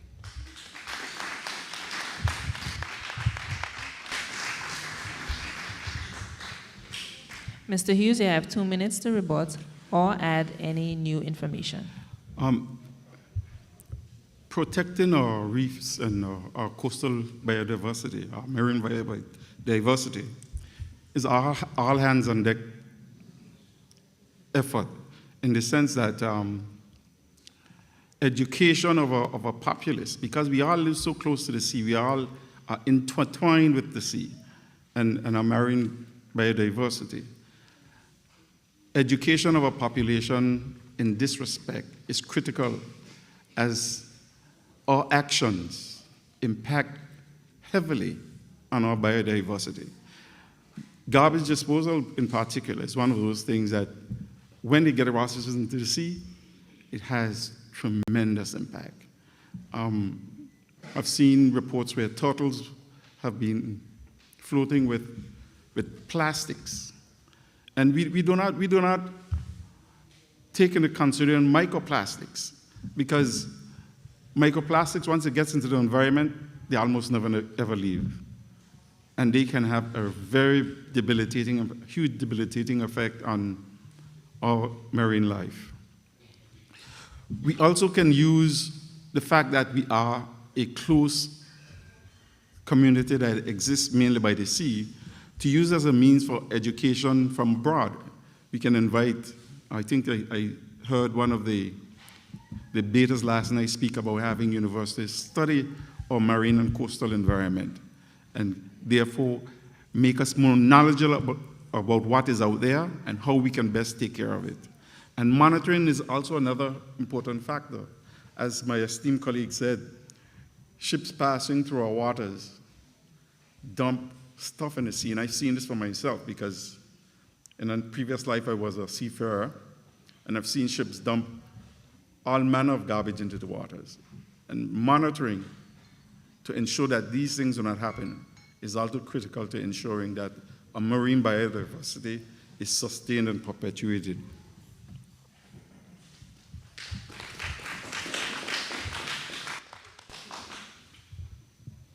Mrs. Gomes-Marie. Thank you, moderator.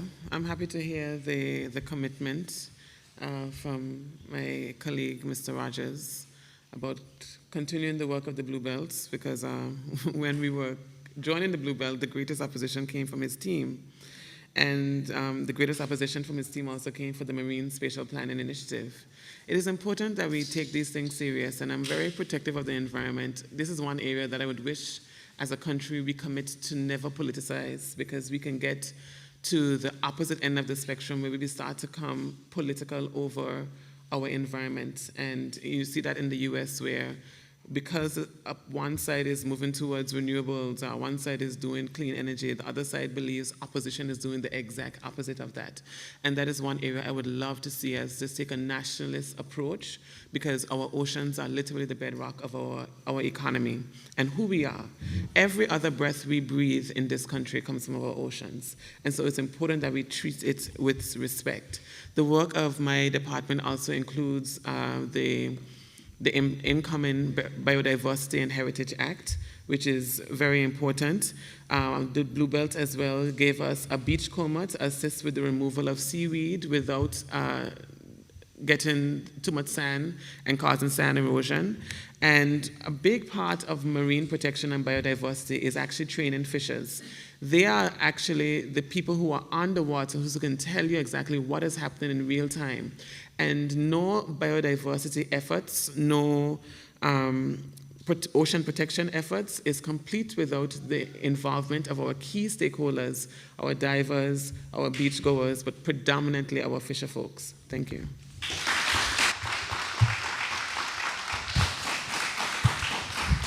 Mr. Rogers, you have 2 minutes to rebut or add any new information. Training our fisher folks, I believe, is critical. Because as Anguillians, you know, we are pretty stubborn. And we've been doing fishing in one particular fashion over the years. It's going to be difficult unless we really educate them as to the benefits of, you know, these advantages and disadvantages and protecting of our reefs and our marine resources. So it's important. It's stubborn.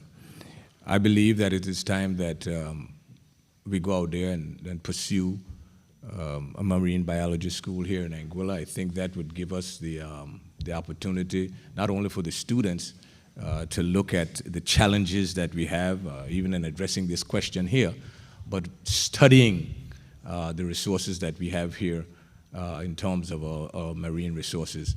And I believe that at the end of the day, you know, we may be affiliated and accustomed to our surroundings in terms of marine, but at the end of the day, in-depth studies, you know, is necessary in terms of protecting and helping us to, you know, sort of mitigating the challenges that we have going forward. Good research, you know, in terms of our marine resources going forward.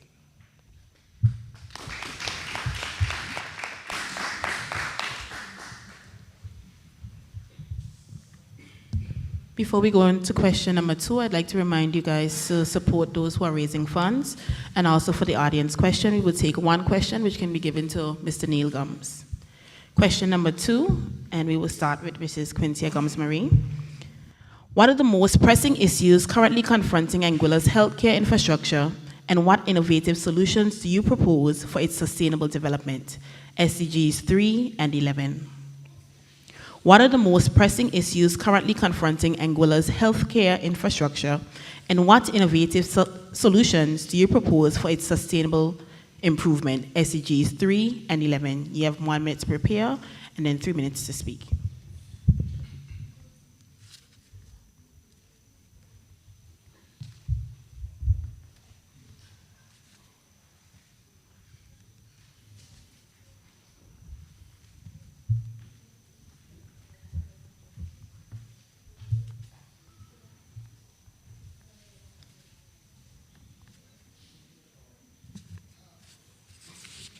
Thank you for that question, moderator.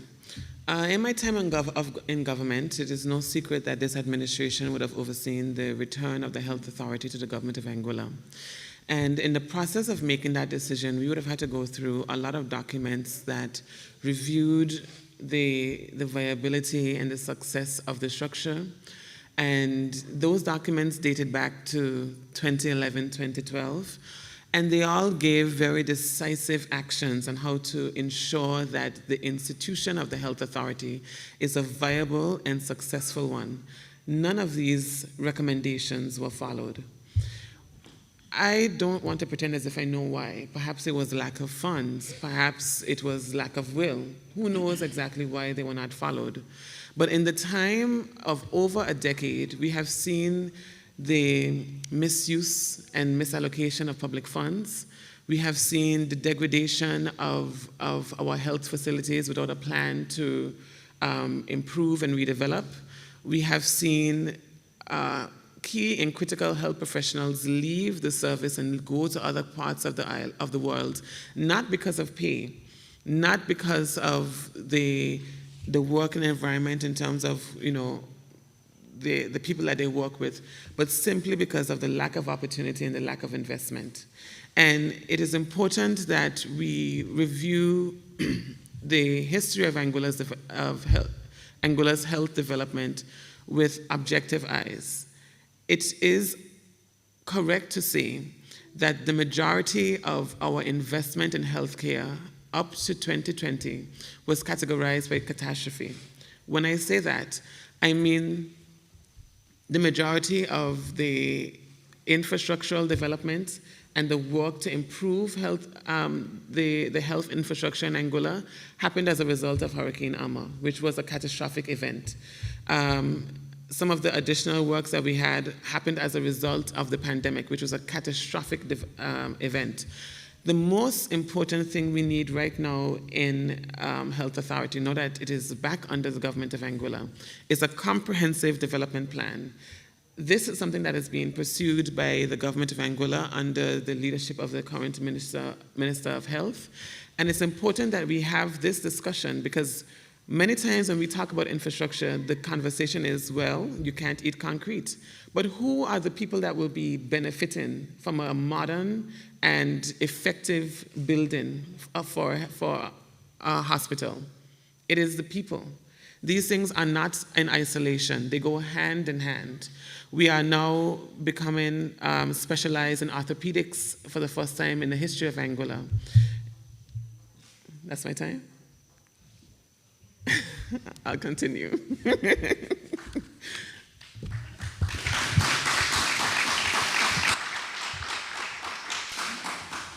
Thank you, Mrs. Gomes-Marie. We'll now hear from Mr. Rogers. I'll repeat the question.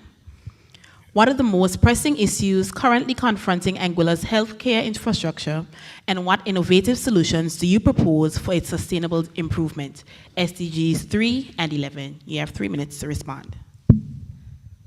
I wish I could have a little more.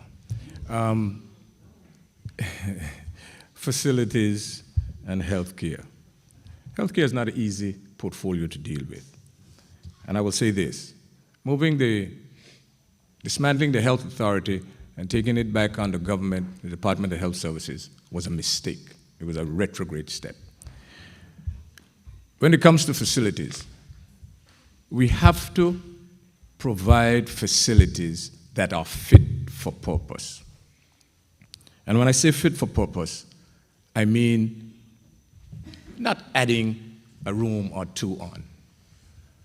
And I would admit that because of Hurricane Irma, we had an opportunity to do a number of things in terms of facilities and healthcare. The hospital was devastated.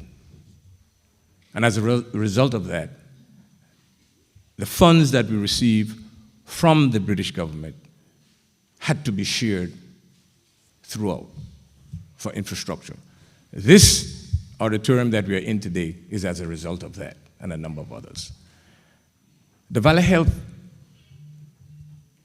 Polyclinic is as a result of that. And that was not built as a replacement. It was thought out properly. It was designed by local architects, and it was built by local labor. There was a plan moving forward to improve healthcare facilities and healthcare services. I would have established a 501c3 facility, of which the present minister would be very familiar with. That was a facility that was set up to raise funds, not to tax our people, to raise funds to build a fit-for-purpose hospital. That has been dismantled because of the facility raising the funds, not being able to give them or hand it over to government. So that has gone under the water. In other words, because of the nature of the 501c3 facility and the donations that can be claimed, taxable donations that can be claimed, those funds cannot be given over to a government department. And when you talk about moving the health authority back to the Department of Health Services under government, we know how government operates. We know the type of struggle that you have to deal with, even in order to pay your bills. And at the end of the day, that was one of the reasons why it was taken away. Now, if you wanted to address, was it perfect? No. However, that could have been addressed in amendments to the Health Authority Act. I just got warmed up, and my time is over. Thank you.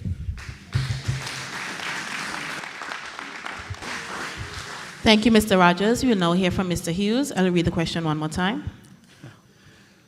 The question is quite pertinent, and Okay. even though I'm not a healthcare professional, my brother owns a health facility, and he's a doctor. And my opponent on the debate on my left is highly hypocritical when she can say that under the environment, we should not politicize it. But they're going to take a unilateral decision and draw the health services back on the government. That is a national issue. That issue involves each and every individual that lives on this land. And we did not have any kind of consensus with the kind of decisions that were taken. Which to me, the two things are totally diametrically opposed to each other, the two sayings. When I first heard of the government move to make such a decision, this government decision to make such a move, I said to myself, Dr. Webster, who was the minister, was not living here for 40 years, and therefore he did not know what it was like prior. It was infinitely worse than it was when he changed it. Infinitely worse. And we have gone back to what was worse than what we had. I spoke to my brother, who's a medical doctor, and I think it's under Hubert administration. They did a review of the health services provided by the health authority, and they did a report. So I asked him, did the government contacted you concerning the move? He said, no, nobody spoke to us. They made some recommendations as to improve on the delivery of the service at the Princess Alexandra Hospital. They were not followed. But in nowhere did they recommend that it should be brought back under the government because they knew what it was like prior. And Dr. Webster did not live here, so he don't know. He never had to get services from the hospital. So to say, for my opponent on my left to say that we should not politicize environment, why do you politicize health? Health impacts all of us. And I'll go on to say this. After saying my piece there, I'll go on to say this as well. As a small society like Anguilla, we need to be cognizant what we can do in the terms of health. What do we want out of our health facilities, in our health service delivery? Because with a 13,000 population, there's no way we can provide all of the health services that each and every individual here would want. So we must prioritize what we can do. And for me, I believe that diagnostics is probably the most important. If we have proper diagnostic and early diagnostics, we can get our patients to where they can get the best care. We can concentrate on doing some things that will be very beneficial to our population. But proper diagnostics, given the size of our population and the kind of resources that we have, we'll never be able to do everything that we may want to do. So we therefore need to concentrate on a few areas and be very good at them. And diagnostics is one of those areas.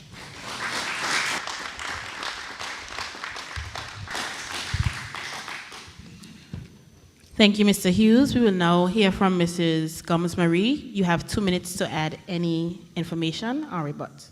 Thank you, moderator. It is very interesting to me to hear Mr. Hughes say that we are politicizing health when politics is the exact reason why health is the way it is. We are in the position where you are referring to a plan that was produced by the Hubert Hughes administration over 10 years ago, and we made no progress since then in that space between the 2012, 2011, and all the subsequent plans and recommendations. Do you know who those plans were presented to? It was presented to the politicians, and they made nothing of it. It comes a time after you leave a problem in existence time and time and time and time again, that you cannot go back to the system and make small tweaks, like Mr. Rogers says, small amendments to the Health Authority Act. You have to dismantle the system and build it over because you are not starting on solid ground. We are in a situation where we were given $22 million from taxpayers, and we were at the point of over $6 million over periods of years being unaccounted for and not invested into the people. We are at the point where we are now we are at the point where we are now improving healthcare services, and the same doctor that you are saying has not lived here for 40 years was making surgeries in that hospital, so he can tell you very intimately about the inefficiencies that existed and why we needed to put the necessary funds in place. We spoke about raising funds and doing different funds to raise funds for the hospital. We are in the position where, unlike many Caribbean islands, Anguilla can invest in its own hospital for its own purposes. We won't own China, we won't owe Taiwan, we won't owe the UK, and we can build a system that works for the people by Anguilla for Anguilla.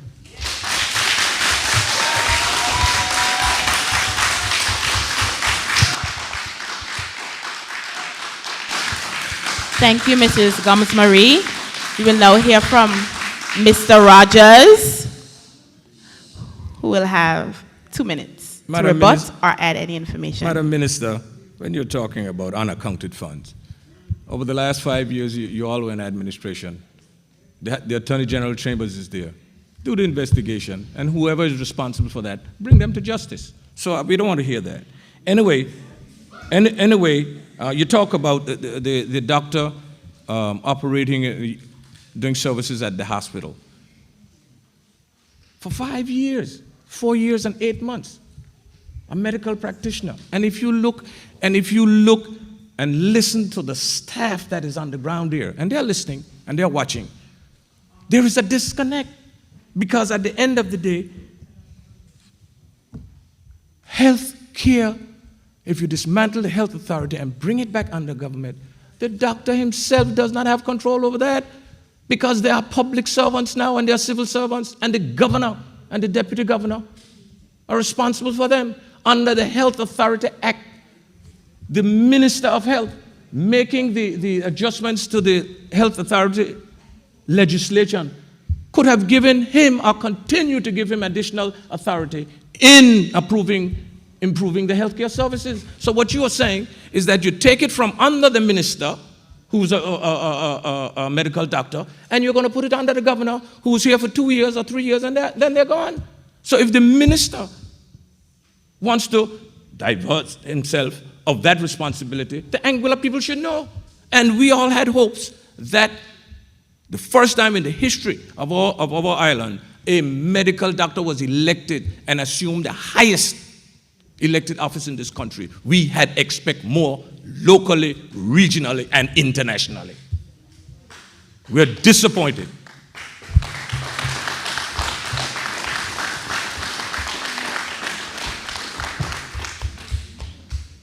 Madam Margarita,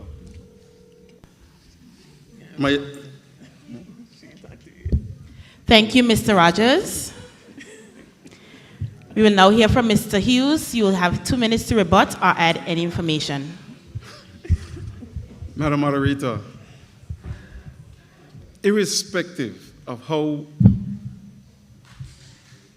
a specific political group feels about a particular issue, an issue such as health needs national consensus.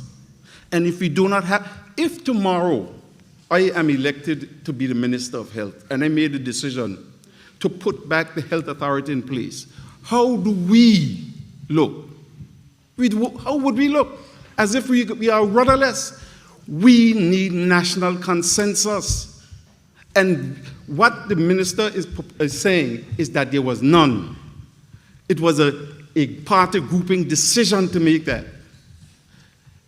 Issues such as that needs national consensus because it impacts each and every one of us. And she talked about investment in a hospital. Maybe they are. But I can tell you the outcomes are worse. The outcomes are worse now than they were under the hospitals. We judge our facilities and our services based on the outcomes. And if you're going to get those outcomes, we need them to go back and look at what we are doing wrong. There's nothing wrong with investigations, even if they don't lead to criminal prosecution. But we need to know what we are doing wrong. And there were a report, probably several reports done. This administration hasn't to date, this date, make a compelling case as to why we should be back under government. As Mr. Rogers said, we have abdicated our responsibility to the governor and the deputy governor, who are not accountable to anyone in here. The accountability lies with the persons we elect. They lies with the persons we elect. A good example of it is what happened when we had the ascension of GST. It was imposed on us by 2 ex officio members, one of whom do not live here. Where are they today? Where is he today? But we are living with the consequences. That is what the minister just did. Not this minister, the government, the ruling government. Thank you, Mr. Hughes. They are not Thank you, accountable to Mr. us. Hughes.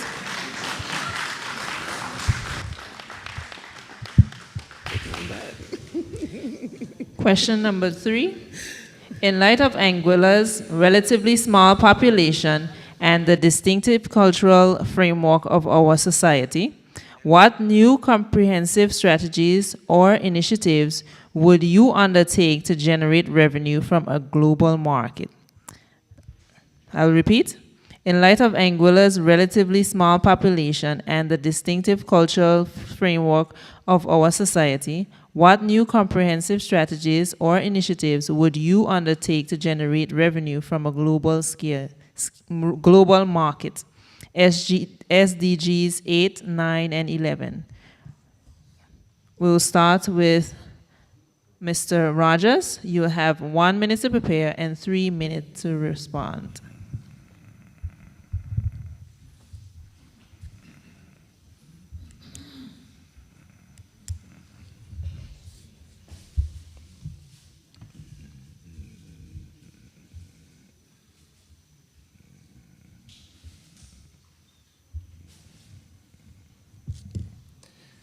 Madam Moderator, during the course of this campaign,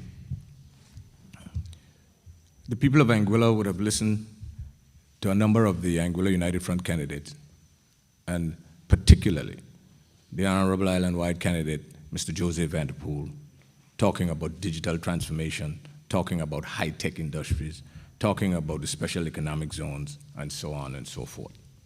And while I'm not an expert on that, the government of the day has been inundated with funds that were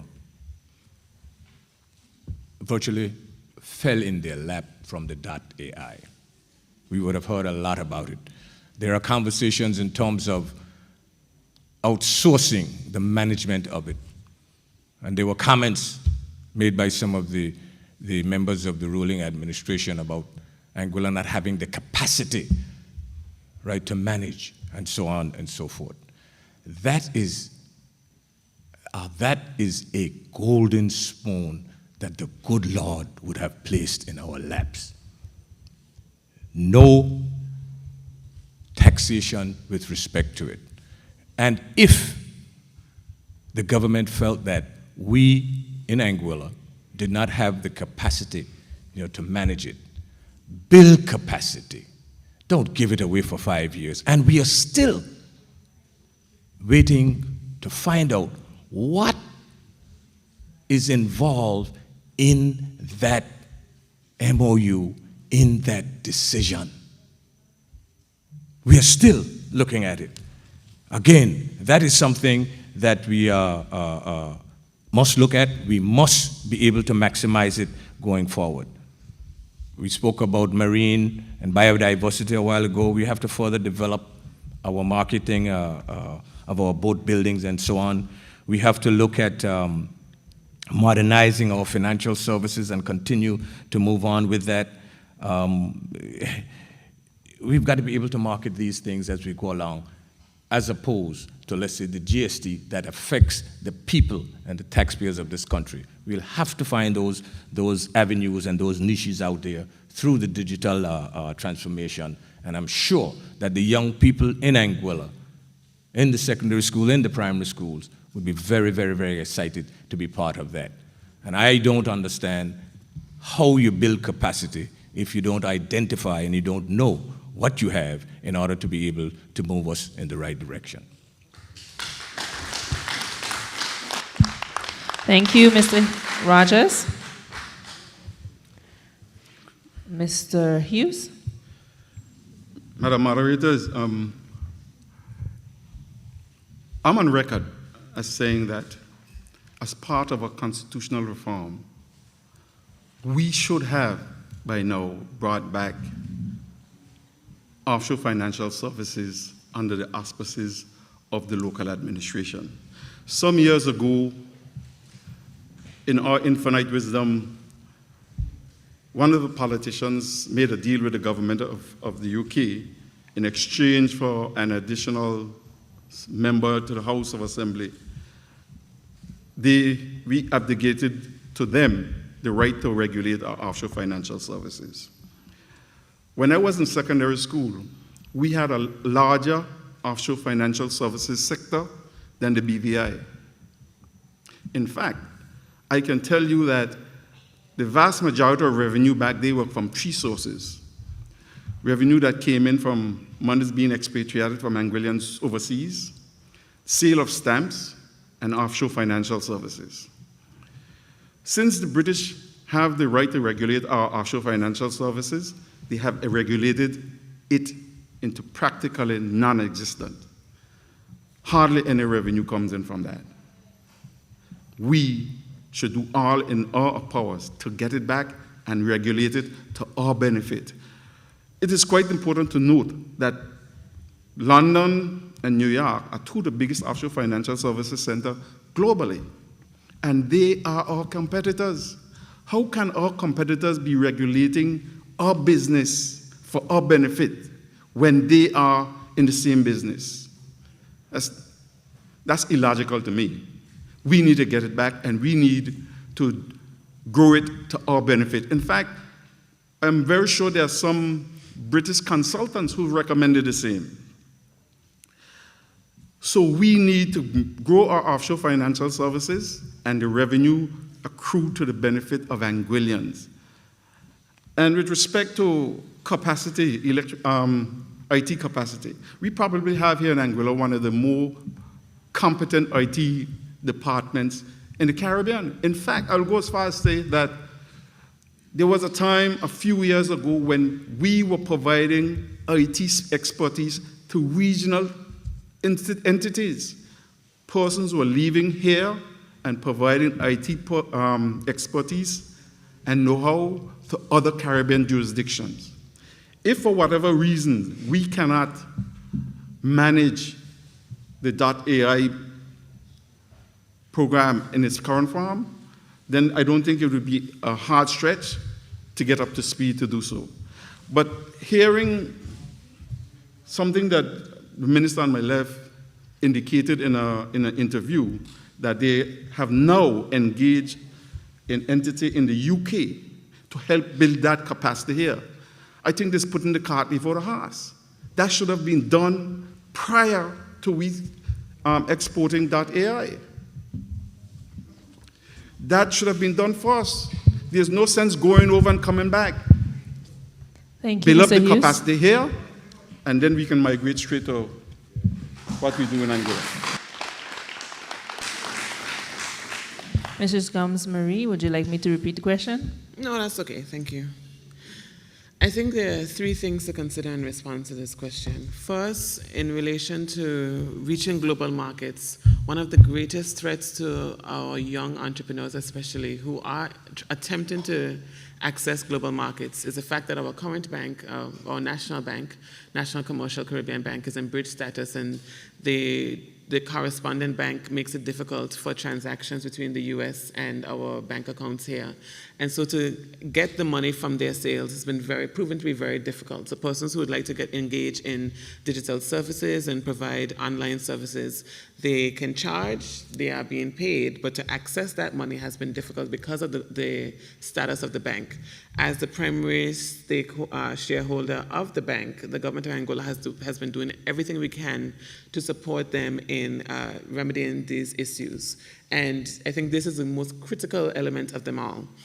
And I also would agree with my long colleague, Mr. Hughes, on the matter in relation to the financial services.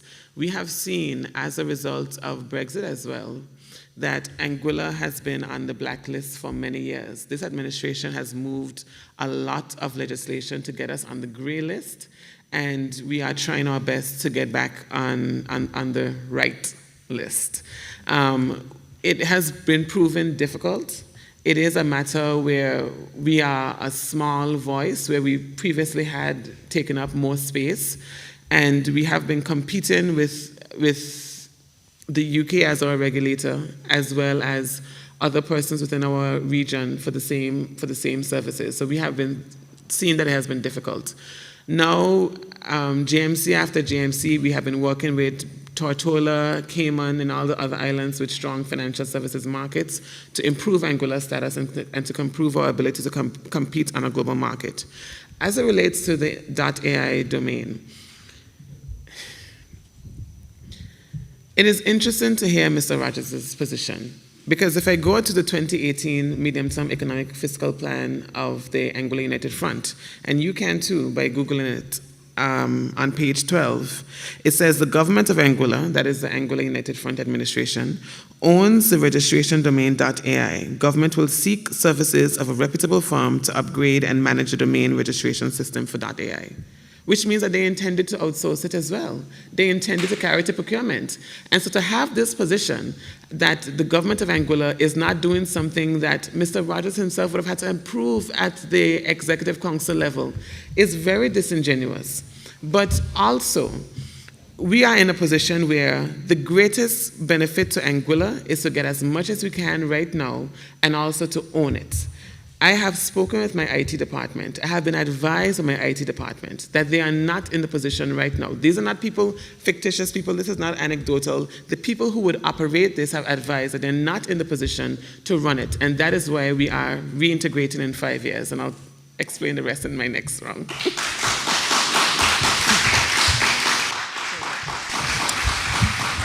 Thank you, Mrs. Gums-Marie. We will now go into our rebuttal segment. We will start with Mr. Rogers. You have 2 minutes to rebut or add any new information. Mr. Hughes mentioned, rightfully so, that bringing back the offshore financial services, in-house, and allowing government to be able to regulate and monitor it. If we outsource that AI,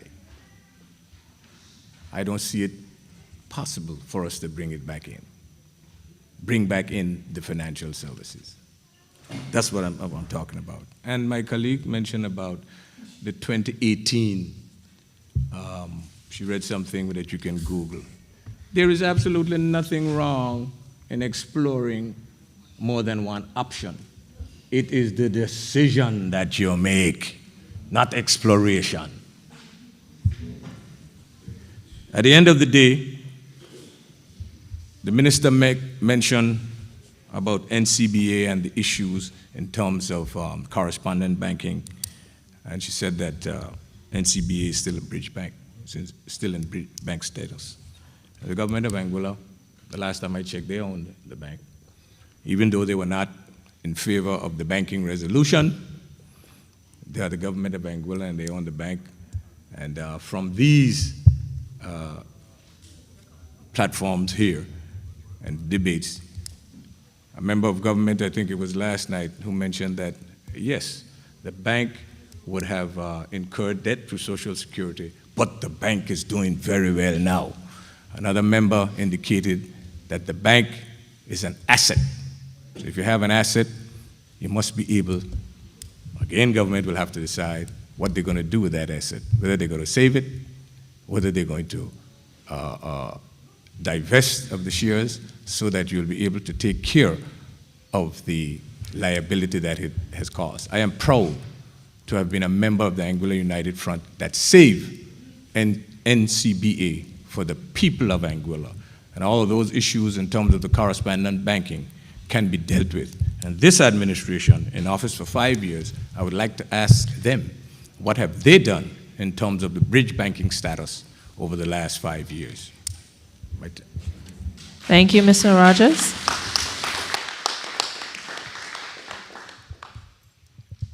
Mr. Hughes. Madam Moderator, this discussion is taking place within the framework of sustainable development. And the question seems to presuppose the size of our population as some form of impediment. Well, for sustainability, our population do not lend itself to sustainability.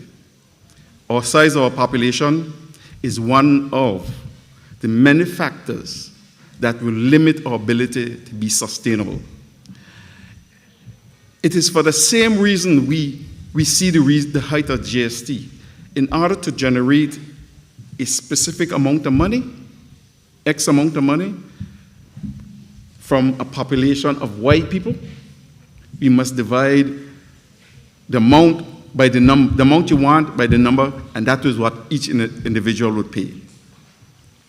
Generally, if we make that base larger, that amount comes down, and the load is easier for all of us to carry. In order for us to have a sustainable development in Anguilla, we also need a sustainable population. And it is one of those issues that we haven't discussed enough.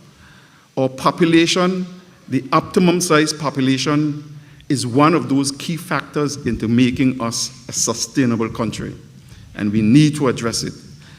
In my view, the discussion should have moved past whether we need to grow our population. To me, the discussion should be, how do we grow our population? Because in order for us to be sustainable, we need to have a sustainable population. So when I say sustainable, what I mean is a population that can support all the activities that we want to do as a country, a village trying to be a country, while taking care of losses due to attrition, deaths, losses due to migration, in order for us to be sustainable.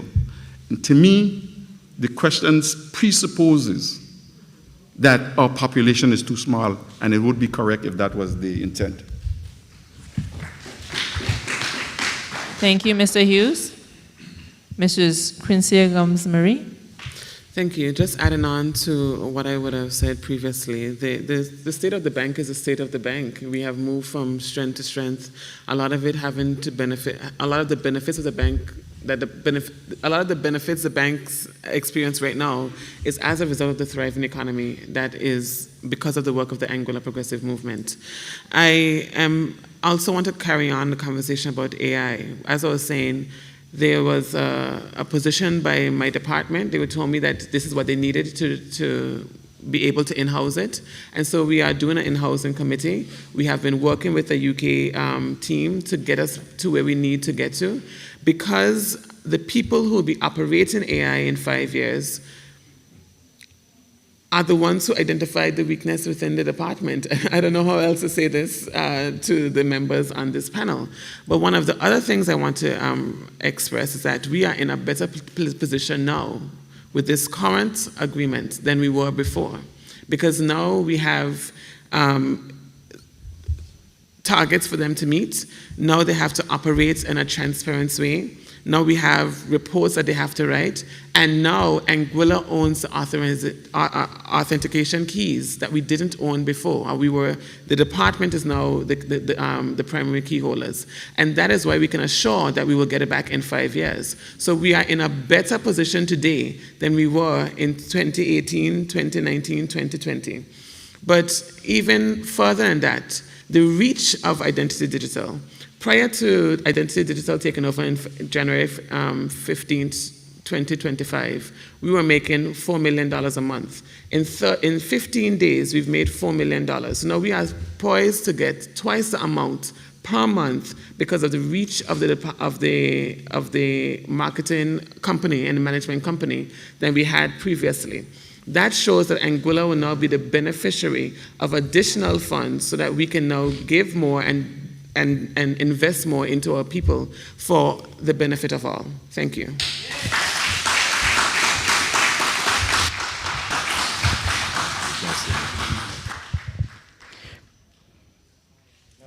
We will now move on to question 4. Question 4. Do you think our current tax structure... Yes, sir? Excuse me, you had your time to rebut or add information, so we're moving on to question 4. Do you think our current tax structure matches the returns Anguillians receive in terms of social services? This is your question, you're answering for us.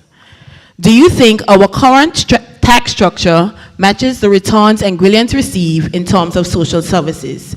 SDGs 8, 9, 11, and 12. You have 1 minute to prepare and then 3 minutes to give your points. I'll take my 1 minute to rebut something that the minister on my left said. If you do that, I'll stop you. No. Audience, I don't need any help. Thank you. 3 minutes to add information.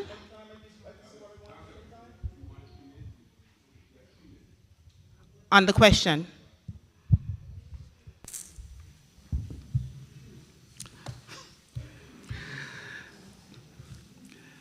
Madam Moderator, I'm on record as saying that I don't believe GST should exist within the same space as custom duties.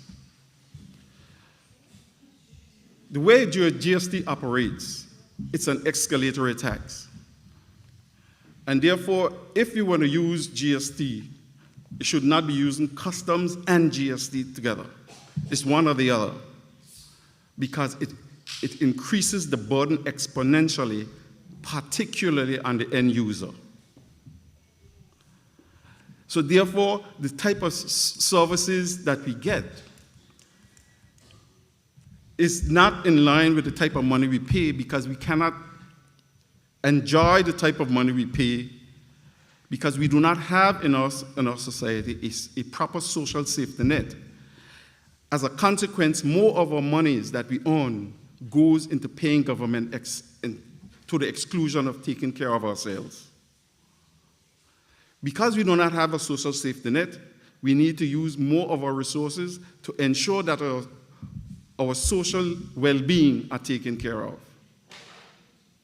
And that has been the way in time memorial.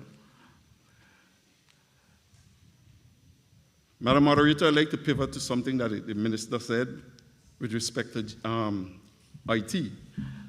The question I ask is, why was it done after the fact?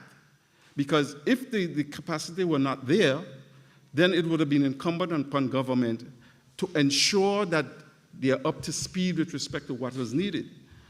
I know there are companies worldwide, some in the UK, which do these kind of services pro bono. Well, not pro bono, but at cost, not for profit. And if we could have engaged those prior to the migration to a private entity which do this work for profit, we would realize even more benefits. I say that because the minister also indicated that we accrued, the volume of money we accrued in 2 weeks was equivalent to what accrued prior in 1 month.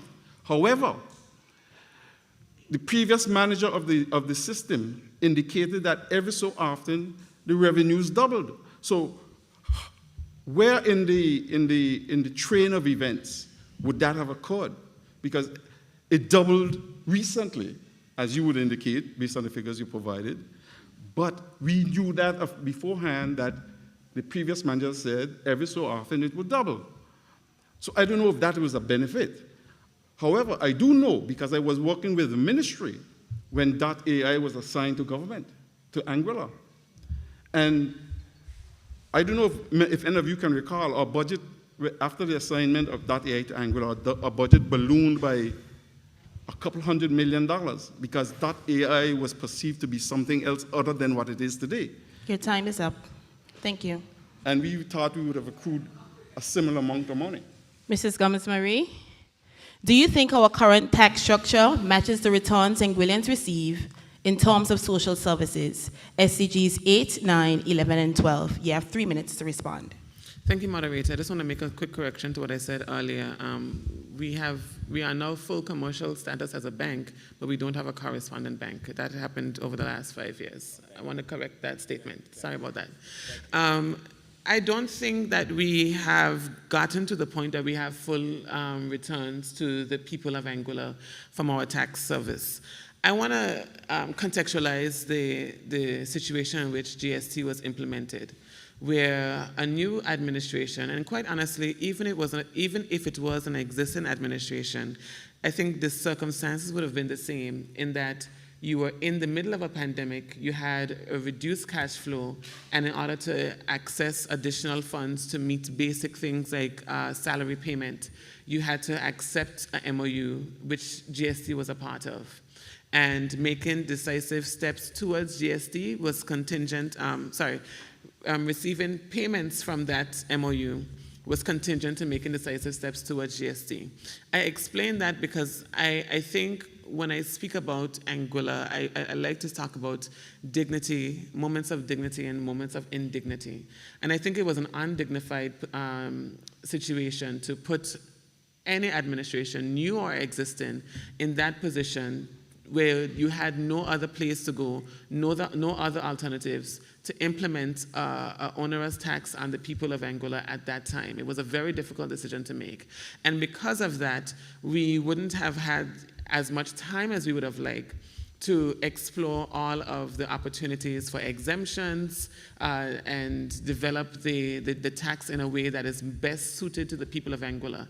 And that is why, since then, you would have seen us return to the House, I think about 4 or 5 times, to make changes to the GST exemptions and to the GST Act to reflect the situation on ground. And I am proud of the changes we have made. However, I am not going to pretend as if there are not more changes we are considering or that more cannot be done. One of the primary changes that we are looking at is exemptions for new homeowners to ensure that young persons wishing to become homeowners can get a refund from government up to a certain amount that will assist them with their cash flow and assist them with using their money for constructing their homes, primarily in constructing their homes. We have other concerns as it relates to GST and the international tariffs that is happening on the international market. We do not want to profit from trade wars. And so we have to ensure that we are able to make the necessary changes to insulate the local population from the unnecessary tariff wars that are happening internationally. So there's a lot that can be done, but make no mistake, I am proud of the work that we have done because of the tax structure, Junior Shield, Senior Shield, and again, I'll continue in my extra minute. Thank you, Mrs. Gums-Marie. We will now hear from Mr. Rogers. Yeah. Do you think our current tax structure matches the returns Anguillians receive in terms of social services, SCGs 8, 9, 11, and 12? You have 3 minutes to respond. No.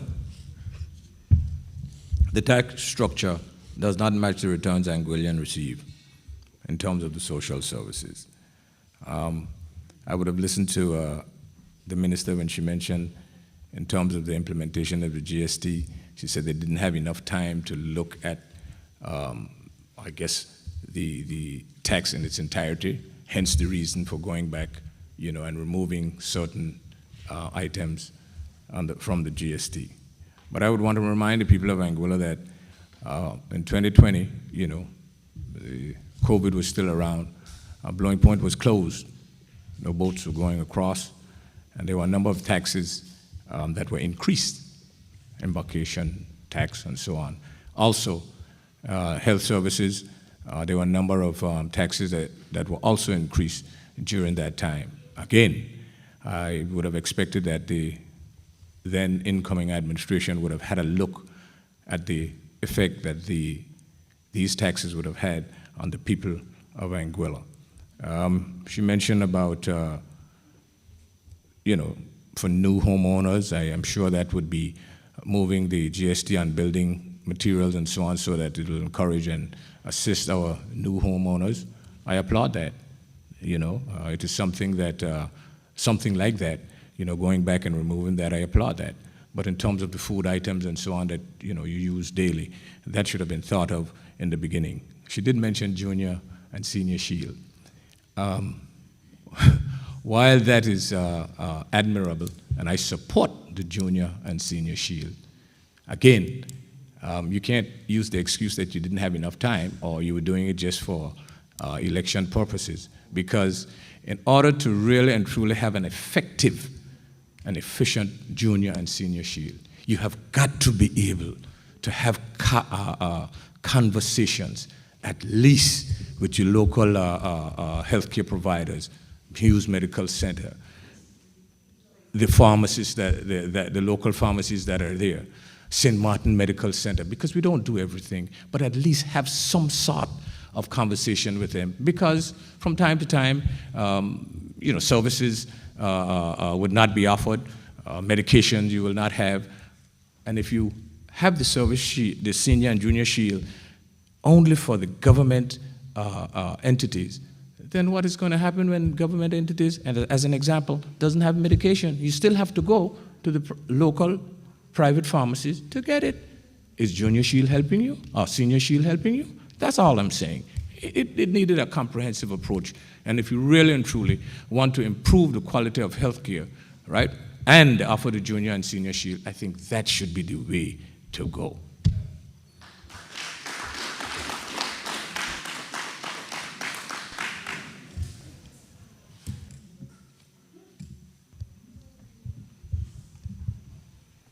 Thank you, Mr. Rogers. We'll now have the questions from the audience. Everybody? You will have Mr. Hughes, you will start. You have 1 minute, 2 minutes to rebut or add information. We are hearing some excuses as to why things happened the way they happened. But during the 2020 campaign, I was part of that campaign. And I distinctly can remember hearing the Honorable Premier indicating that they don't need the $100 million that the British government had given us to get us through the effects of the COVID. They didn't need it. I concluded that they might have had alternative ways of getting a revenue or finance. But he did say they didn't need it. And in one case, he said that we couldn't negotiate for better. And after the fact, now we are hearing these type of excuses. If you come clean with me up front, whether I like it or not, hands up to that. But don't tell me after the fact, this is what we don't need, or this is what we want, and when you get it, it's no good. It lends itself to a level of mistrust that is debilitating and affects everyone around it. If you cannot do it, say you cannot do it. But don't say you don't need it, and then when you get it and you can't make it work, you complain, you make excuses. It's not just cricket.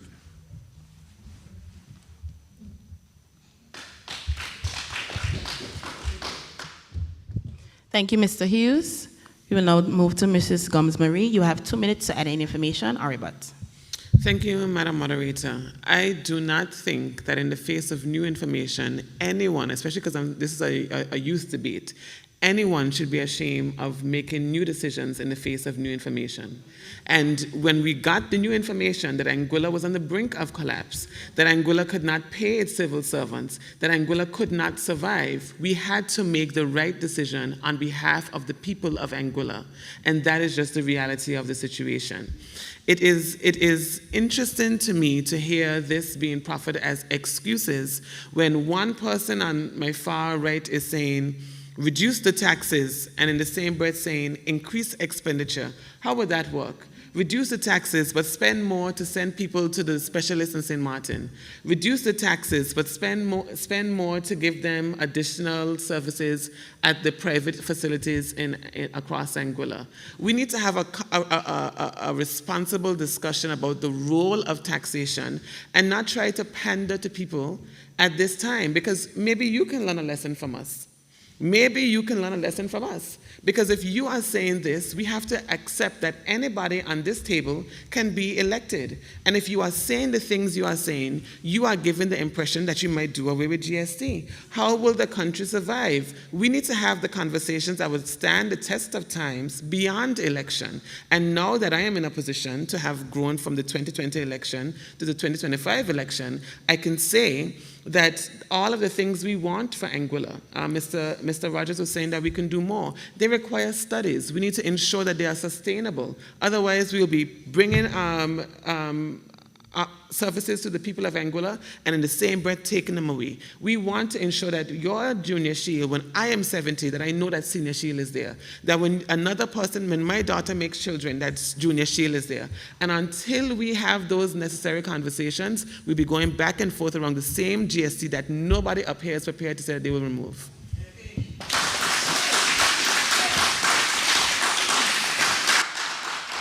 Thank you, Mrs. Gomes-Marie. We will now hear from Mr. Rogers. You have 2 minutes to add any information or rebut. It really baffles me, you know, because the minister and the government, the present administration, would have touted, oh, they're paying down the debt, they have reserves, and all of those things. And now she mentioned about bringing down the taxes and still wanting services. But if you're doing so well from a financial standpoint, the .ai, no government in the history of Anguilla has been making $4 million in 2 weeks. So you said excuses? I don't know what is the reason why you couldn't sit down with Hughes Medical Center or have a conversation with Hughes Medical Center and be able to provide the type of healthcare services that the government facility doesn't. That's all I'm saying in terms of removing GST. You have GST, and you'll give an example someone gave up here. Duties, they brought in something, the duties were $80, the GST was $116. Taxes is part of life, but you must put in place affordable taxes. It makes no sense if I'm making $10 to be paying $6 out of it in taxes. No sense at all. If I'm making $10 and I pay $1, fine. I can take care of my family. I can use the other $5 or $6 or $7 to buy products and to do other things. It is still going into the economy per se, as opposed to going straight into government, in the government coffers. And I indicated that, look, if you have the GST, you must have the data in order to be able to reduce custom duties to a level that is amicable for all. Because at the end of the day, as government, you are bragging, hey, we have reserves, hey, we pay down the debt, and so on. Every country on earth has debt. Every single one of them. And it's Anguilla. And you can correct me if I'm wrong, had never faltered on its debt obligation, whether it was Hurricane Irma, COVID, or whatever, had never, ever faltered on its debt obligation. So bringing down the debt, fine. Take care of the people, because you are back to them now, asking them next week, Wednesday, to come and vote and support you. Never, ever. Thank you, Mr. Rogers.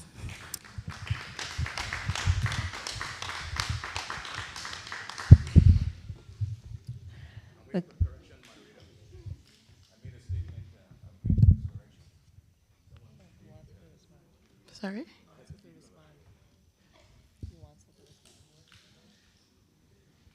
We're moving on to the next question. The rebuttal section is over. Yes.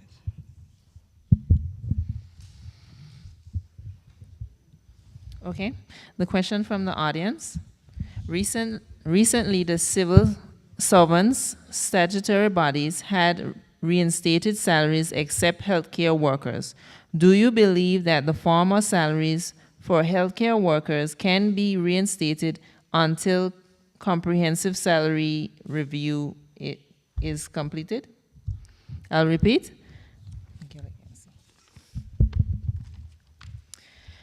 Recently, the civil servants' statutory boards had reinstated salaries except healthcare workers.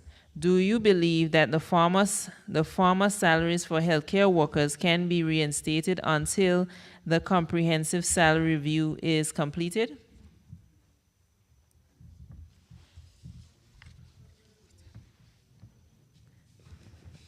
Okay, we will begin with Mrs. Gums-Marie. You have thank you 1 for- minute to prepare and 2 minutes to respond. Thank you for that question. How governments would do its salaries, that it is done through the medium-term economic financial fiscal plan, and it's a 3-year plan, and then from that our budgets are followed. The comprehensive the reason why the Health Authority has not been reviewed is because there is a comprehensive salary review that is occurring that will be completed by June or July of this year.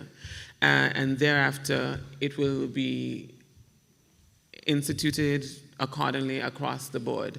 But another matter is that the scale will now be separated from government. So there is a question on what basis will we just almost arbitrarily just increase those salaries and then go to do another increase in 6 months' time. The review of the scale and the review of the full salaries is something that's happening right now, and the intention to reinstate salaries, to reinstate increments, which has been previously stopped for almost over a decade at this point, will now be ongoing. So the answer is that it's coming and it was not budgeted for. Thank you. We'll now move on to Mr. Hughes. Oh, sorry, Mr. Rogers. How demoralizing it can be for the staff of the Health Authority, now the Department of Health Services. When in 2008, the global collapse, financial services, global finances, we in government at the time would have reduced the salaries because, of course, we were all in this together. And those salaries were reduced pending the economic, survival, so to speak. When things turn around, then we will reinstate it. I am pleased to know that this administration, for whatever reason, whether it's GST or .ai, they were able to reinstate the 2008 salaries of civil servants and parliamentarians. Now, the Health Authority salaries were also reduced with the same conditions and agreements. Okay? So you're going to tell me that you reinstate the 2008 salaries for the civil servants, but didn't budget for the corresponding 2008 salaries for the Health Authority employees? Come on now. And it's 10 months since those salaries, and correct me if I'm wrong, were reinstated. How do you expect the individuals who are employed in the Department of Health Services to really and truly feel? They are human. They have families. They have bills to pay. Not even stepchildren are treated like that. Come on, we are in this and we are all in it together. Any civil servant, God forbid, may have a tragic health impediment. Where do they have to go? There's only one 24-hour facility in Anguilla, only one. And if you got to use that, the morale of the staff. Thank you, Mr. Rogers. Oh, Lord.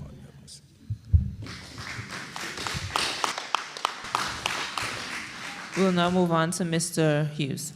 Madam Moderator, I wasn't sure of the ethos of the question in that I thought it was referring to the ex gratia payment that were made. But be that as it may, I work with a statutory body, a government statutory body. And all statutory bodies take the cues from government. In fact, I'll go as far as to say that when events such as that occur, the government would let the statutory body knows how they are progressing, because they expect the statutory bodies to remain in line with how government is moving. So if government is going to make and reinstate salaries for the civil service, and the statutory bodies had the same reductions or increases, those will be conferred onto them as well. So I don't know why is the divide. I really don't understand why the divide. No. I know something similar happened with Social Security a year or so ago, where the government gave an ex gratia payment to civil servants, and for some unknown reason, they didn't give it to Social Security. I thought it was quite alarming and demotivating as far as I was concerned.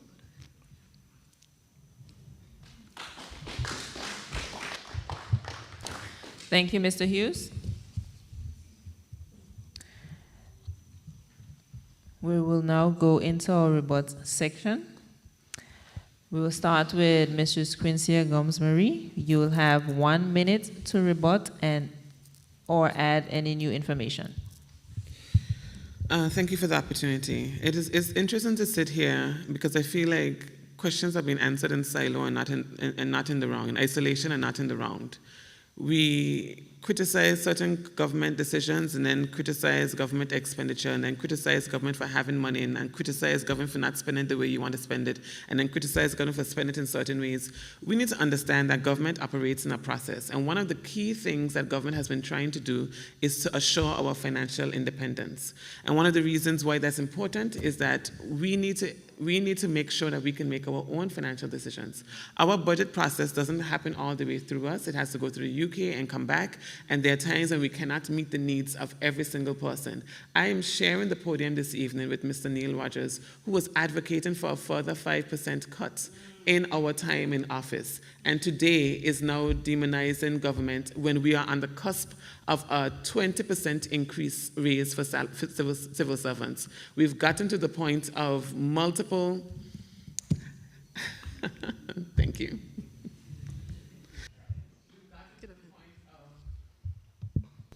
Can I just finish my sentence? Thank you. We've gotten to the point of multiple increases for the civil service, multiple ex gratia payments, and now another review. It is a matter of an assurance that these health authority workers, now Department of Health Services, would be the beneficiary of these increases as well. Thank you.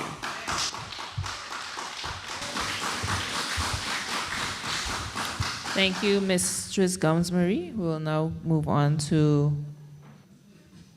Mr. Rogers. Yeah. You have 1 minute to rebut or add any new information. The minister mentioned about a 5% cut. In difficult times, you do make those cuts and sacrifices. And I have absolutely I don't have any remorse or any difficulty in accepting that in difficult times, because we have to share it.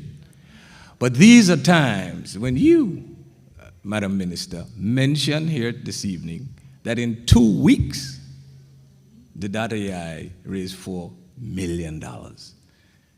The government has indicated from a financial standpoint, and I don't know whether it's for the platform politics, that this administration has done so well financially, prudent management and all sorts of stuff like that, and at the end of the day, reserves over $200 million, bringing down the debt.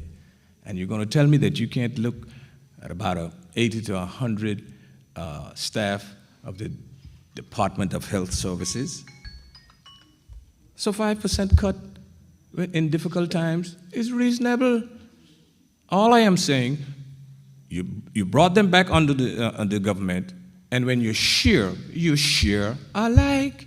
You can't have the civil servants' salaries reverting to the 2008 levels, and then the employees of the Department of Health Services must wait until a salary review and all that sort of stuff? Come on now. But I'll tell you one thing. The staff of the Department of Health Services and their families are voters, and they will be at the poll in their numbers come Wednesday. Thank you, Mr. Rogers. We will now hear from Mr. Hughes. You have 1 minute to rebut or add new information. Yes, Madam Moderator. As I said, the statutory bodies takes the cues from government. And in a lot of cases, their salaries are in line with what government offers. So when government has to bring that, it is particularly true for those statutory bodies that receive subventions from government. When their salaries come down, when government salaries come down, they are expected to be part of the burden sharing as well. So when things changes in the other direction, they're expected to benefit as well. But Madam Moderator, I'd like to go back to something that we started with respect to our marine resources.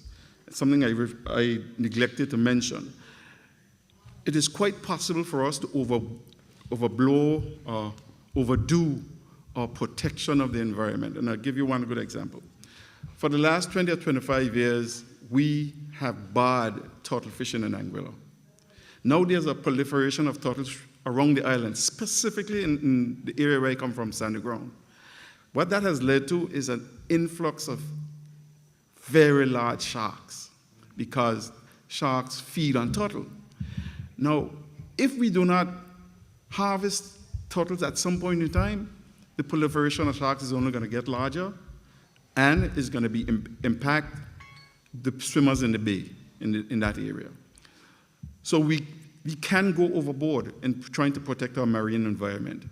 And therefore, culling and catching of certain species in a timely manner is also prudent to managing that environment.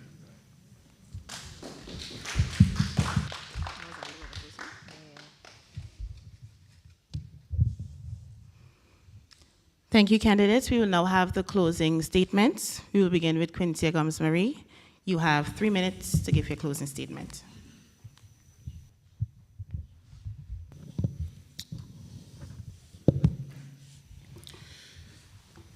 If there's a message I can send to the people of Anguilla, it will simply be, Anguilla now is for the doing. Anguilla stands at a critical juncture in our nation's history, and we are each individually charged with the responsibility of making a decision in the best interests of our people. The SDGs in and of themselves are tools to help us examine our vulnerabilities and accelerate progress for all. With these debates, particularly focused on our youth, we must examine where we are. Our young people possess unparalleled innovation, creativity, and technological aptitude. Yet, despite greater access to education, healthcare, and technology, many young men and women still face poverty, marginalization, and exclusion. They are more vulnerable to mental traumas, violence, and crime. Therefore, we owe it to our young people to create an environment where they can thrive, one that fosters social connection, education, economic empowerment, and active engagement, a nation where our young people are not just surviving, but leading. This requires real investment in our youth, greater access to scholarships, increased technical assistance and grant accessibility, tax exemptions for first-time homeowners, strategic investments in economic growth engines such as the expansion of the Clayton J. Lloyd International Airport. You see, the Anguilla we envision for ourselves demands a government that invests not only its time, not just its well wishes, but also its real financial resources into our people. Too often, we see it is easy to get distracted and treat this election as a competition amongst politicians. But the real competition is not amongst us. It is between Anguilla and the rest of the world for the minds and the futures of our young people. We cannot ask them to think big while our politics and our policies show that we think small. Never before has the choice been clearer. While the opposition calls for smaller budgets, slower growth, and incompatible policies like initiatives to reduce government revenues while simultaneously touting increased government expenditure, the road ahead with the Anguilla progressive movement leads to sustainable development, growth, and opportunity for all. So on February 25th and 26th, I ask you to choose Anguilla. Choose the development of our people, our environment, and our economy. Give us the mandate to continue on the work that we have started, so that 5 years from now, we would look back with pride and say, in this moment, we said yes to progress. Thank you.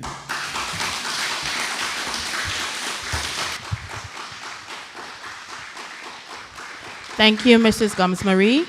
We will now hear from Mr. Hughes. You have 3 minutes to give your closing statement.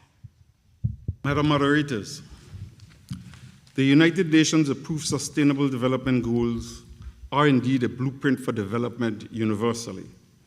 Indeed, the operative word for me, and should be for all, development, as it has quite a different meaning from growth and or expansion. Listening to my esteemed debaters here at the table and those throughout this series, it appears to me that they were speaking generally about growth and expansion and not development.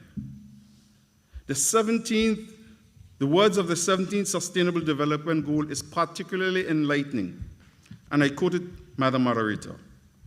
A successful development agenda requires inclusive partnerships at all levels, global, regional, national, and personal.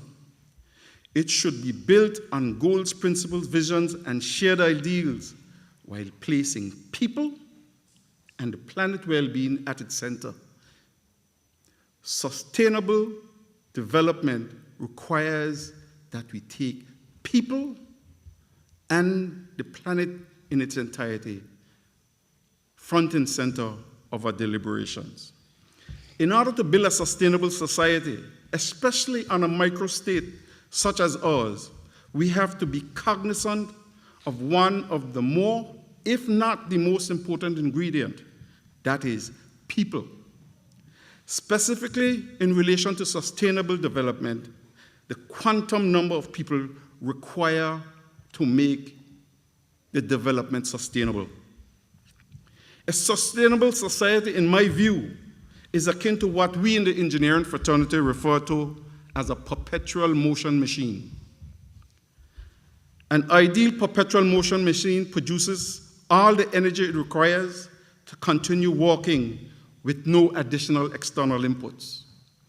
That is what the essence of sustainability means. It operates on its own energy. This ideal has never been achieved in engineering to date. However, the engineers and scientists world over have been experimenting, configuring, and reconfiguring in an attempt to create that perfect machine. So too must we, our policy and decision makers, in our quest to create a sustainable society on a miniature island such as Anguilla. We may not get there in our lifetime. However, that should not deter us from moving this country along that continuum towards a sustainable society. There are a number of activities which lie on the critical pathway towards creating and maintaining a sustainable society. However, the two core activities on that pathway are sustainable economic activity and a sustainable population. They feed on and off of each other. They are like conjoined twins. Whenever you tinker with one, it affects the other. Thus, These two must be balanced and monitored on a continuing basis if we are to move towards that sustainable society. When this APM administration came to office in 2020, one of the first activities they took was to double the medical and associated fees. Such actions in a listless economy had a devastating impact on our population. Some of our senior citizens succumbed to the additional stress created due to those actions, while others emigrated back to the metropoles. The situation only got worse when they enacted and acted against their own advice and imposed the goods and services tax in 2022. You can wrap up, Mr. The economy Hughes. was floundering when the administration, in its infinite wisdom, decided to take out more liquidity from the economic system to feed itself.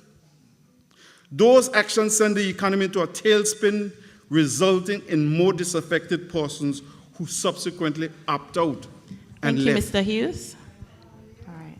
Mr. Rogers, you have 3 minutes to give your closing statement. Thank you very much, moderator. Let me express my sincere appreciation to the Anguilla National Youth Council for organizing these debates. Achieving the 17 Sustainable Development Goals by the year 2030 was an ambitious task. Of the 15 years, 10 of the 15 years have already passed, and as far as I'm concerned, we have just scratched the surface with only 5 more years before 2030. Nevertheless, we must continue to do our part and work together towards achieving these goals. I am aware of where we were as a people in a small nation state. I am aware of where we are today as a people in a small nation state. I am also cognizant of where we need to be as a small island state. Together we can get there with dignity, integrity, pride, and a sense of purpose. My fellow Anguillians, I ask you to look at Team AUF slate of candidates, a well-rounded group, a mixture of well-prepared young folks coupled with a few of experienced folks as well.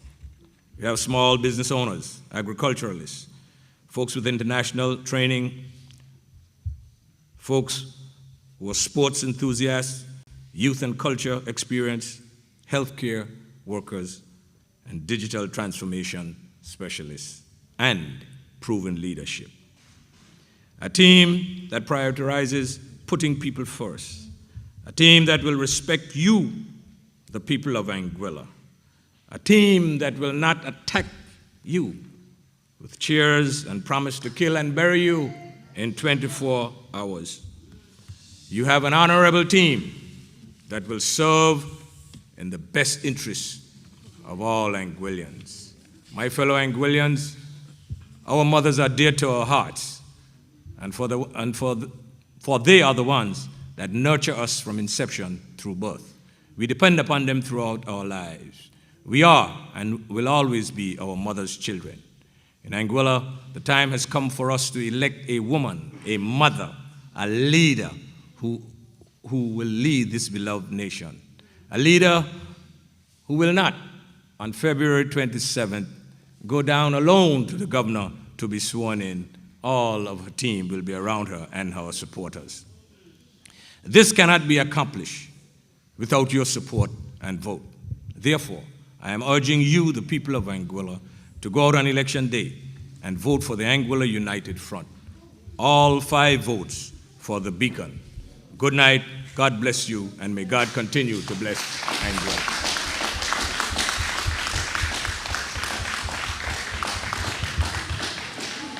I want to say thank you to our candidates for tonight's debate. Thank you to the audience. Thank you, the audience, for being here.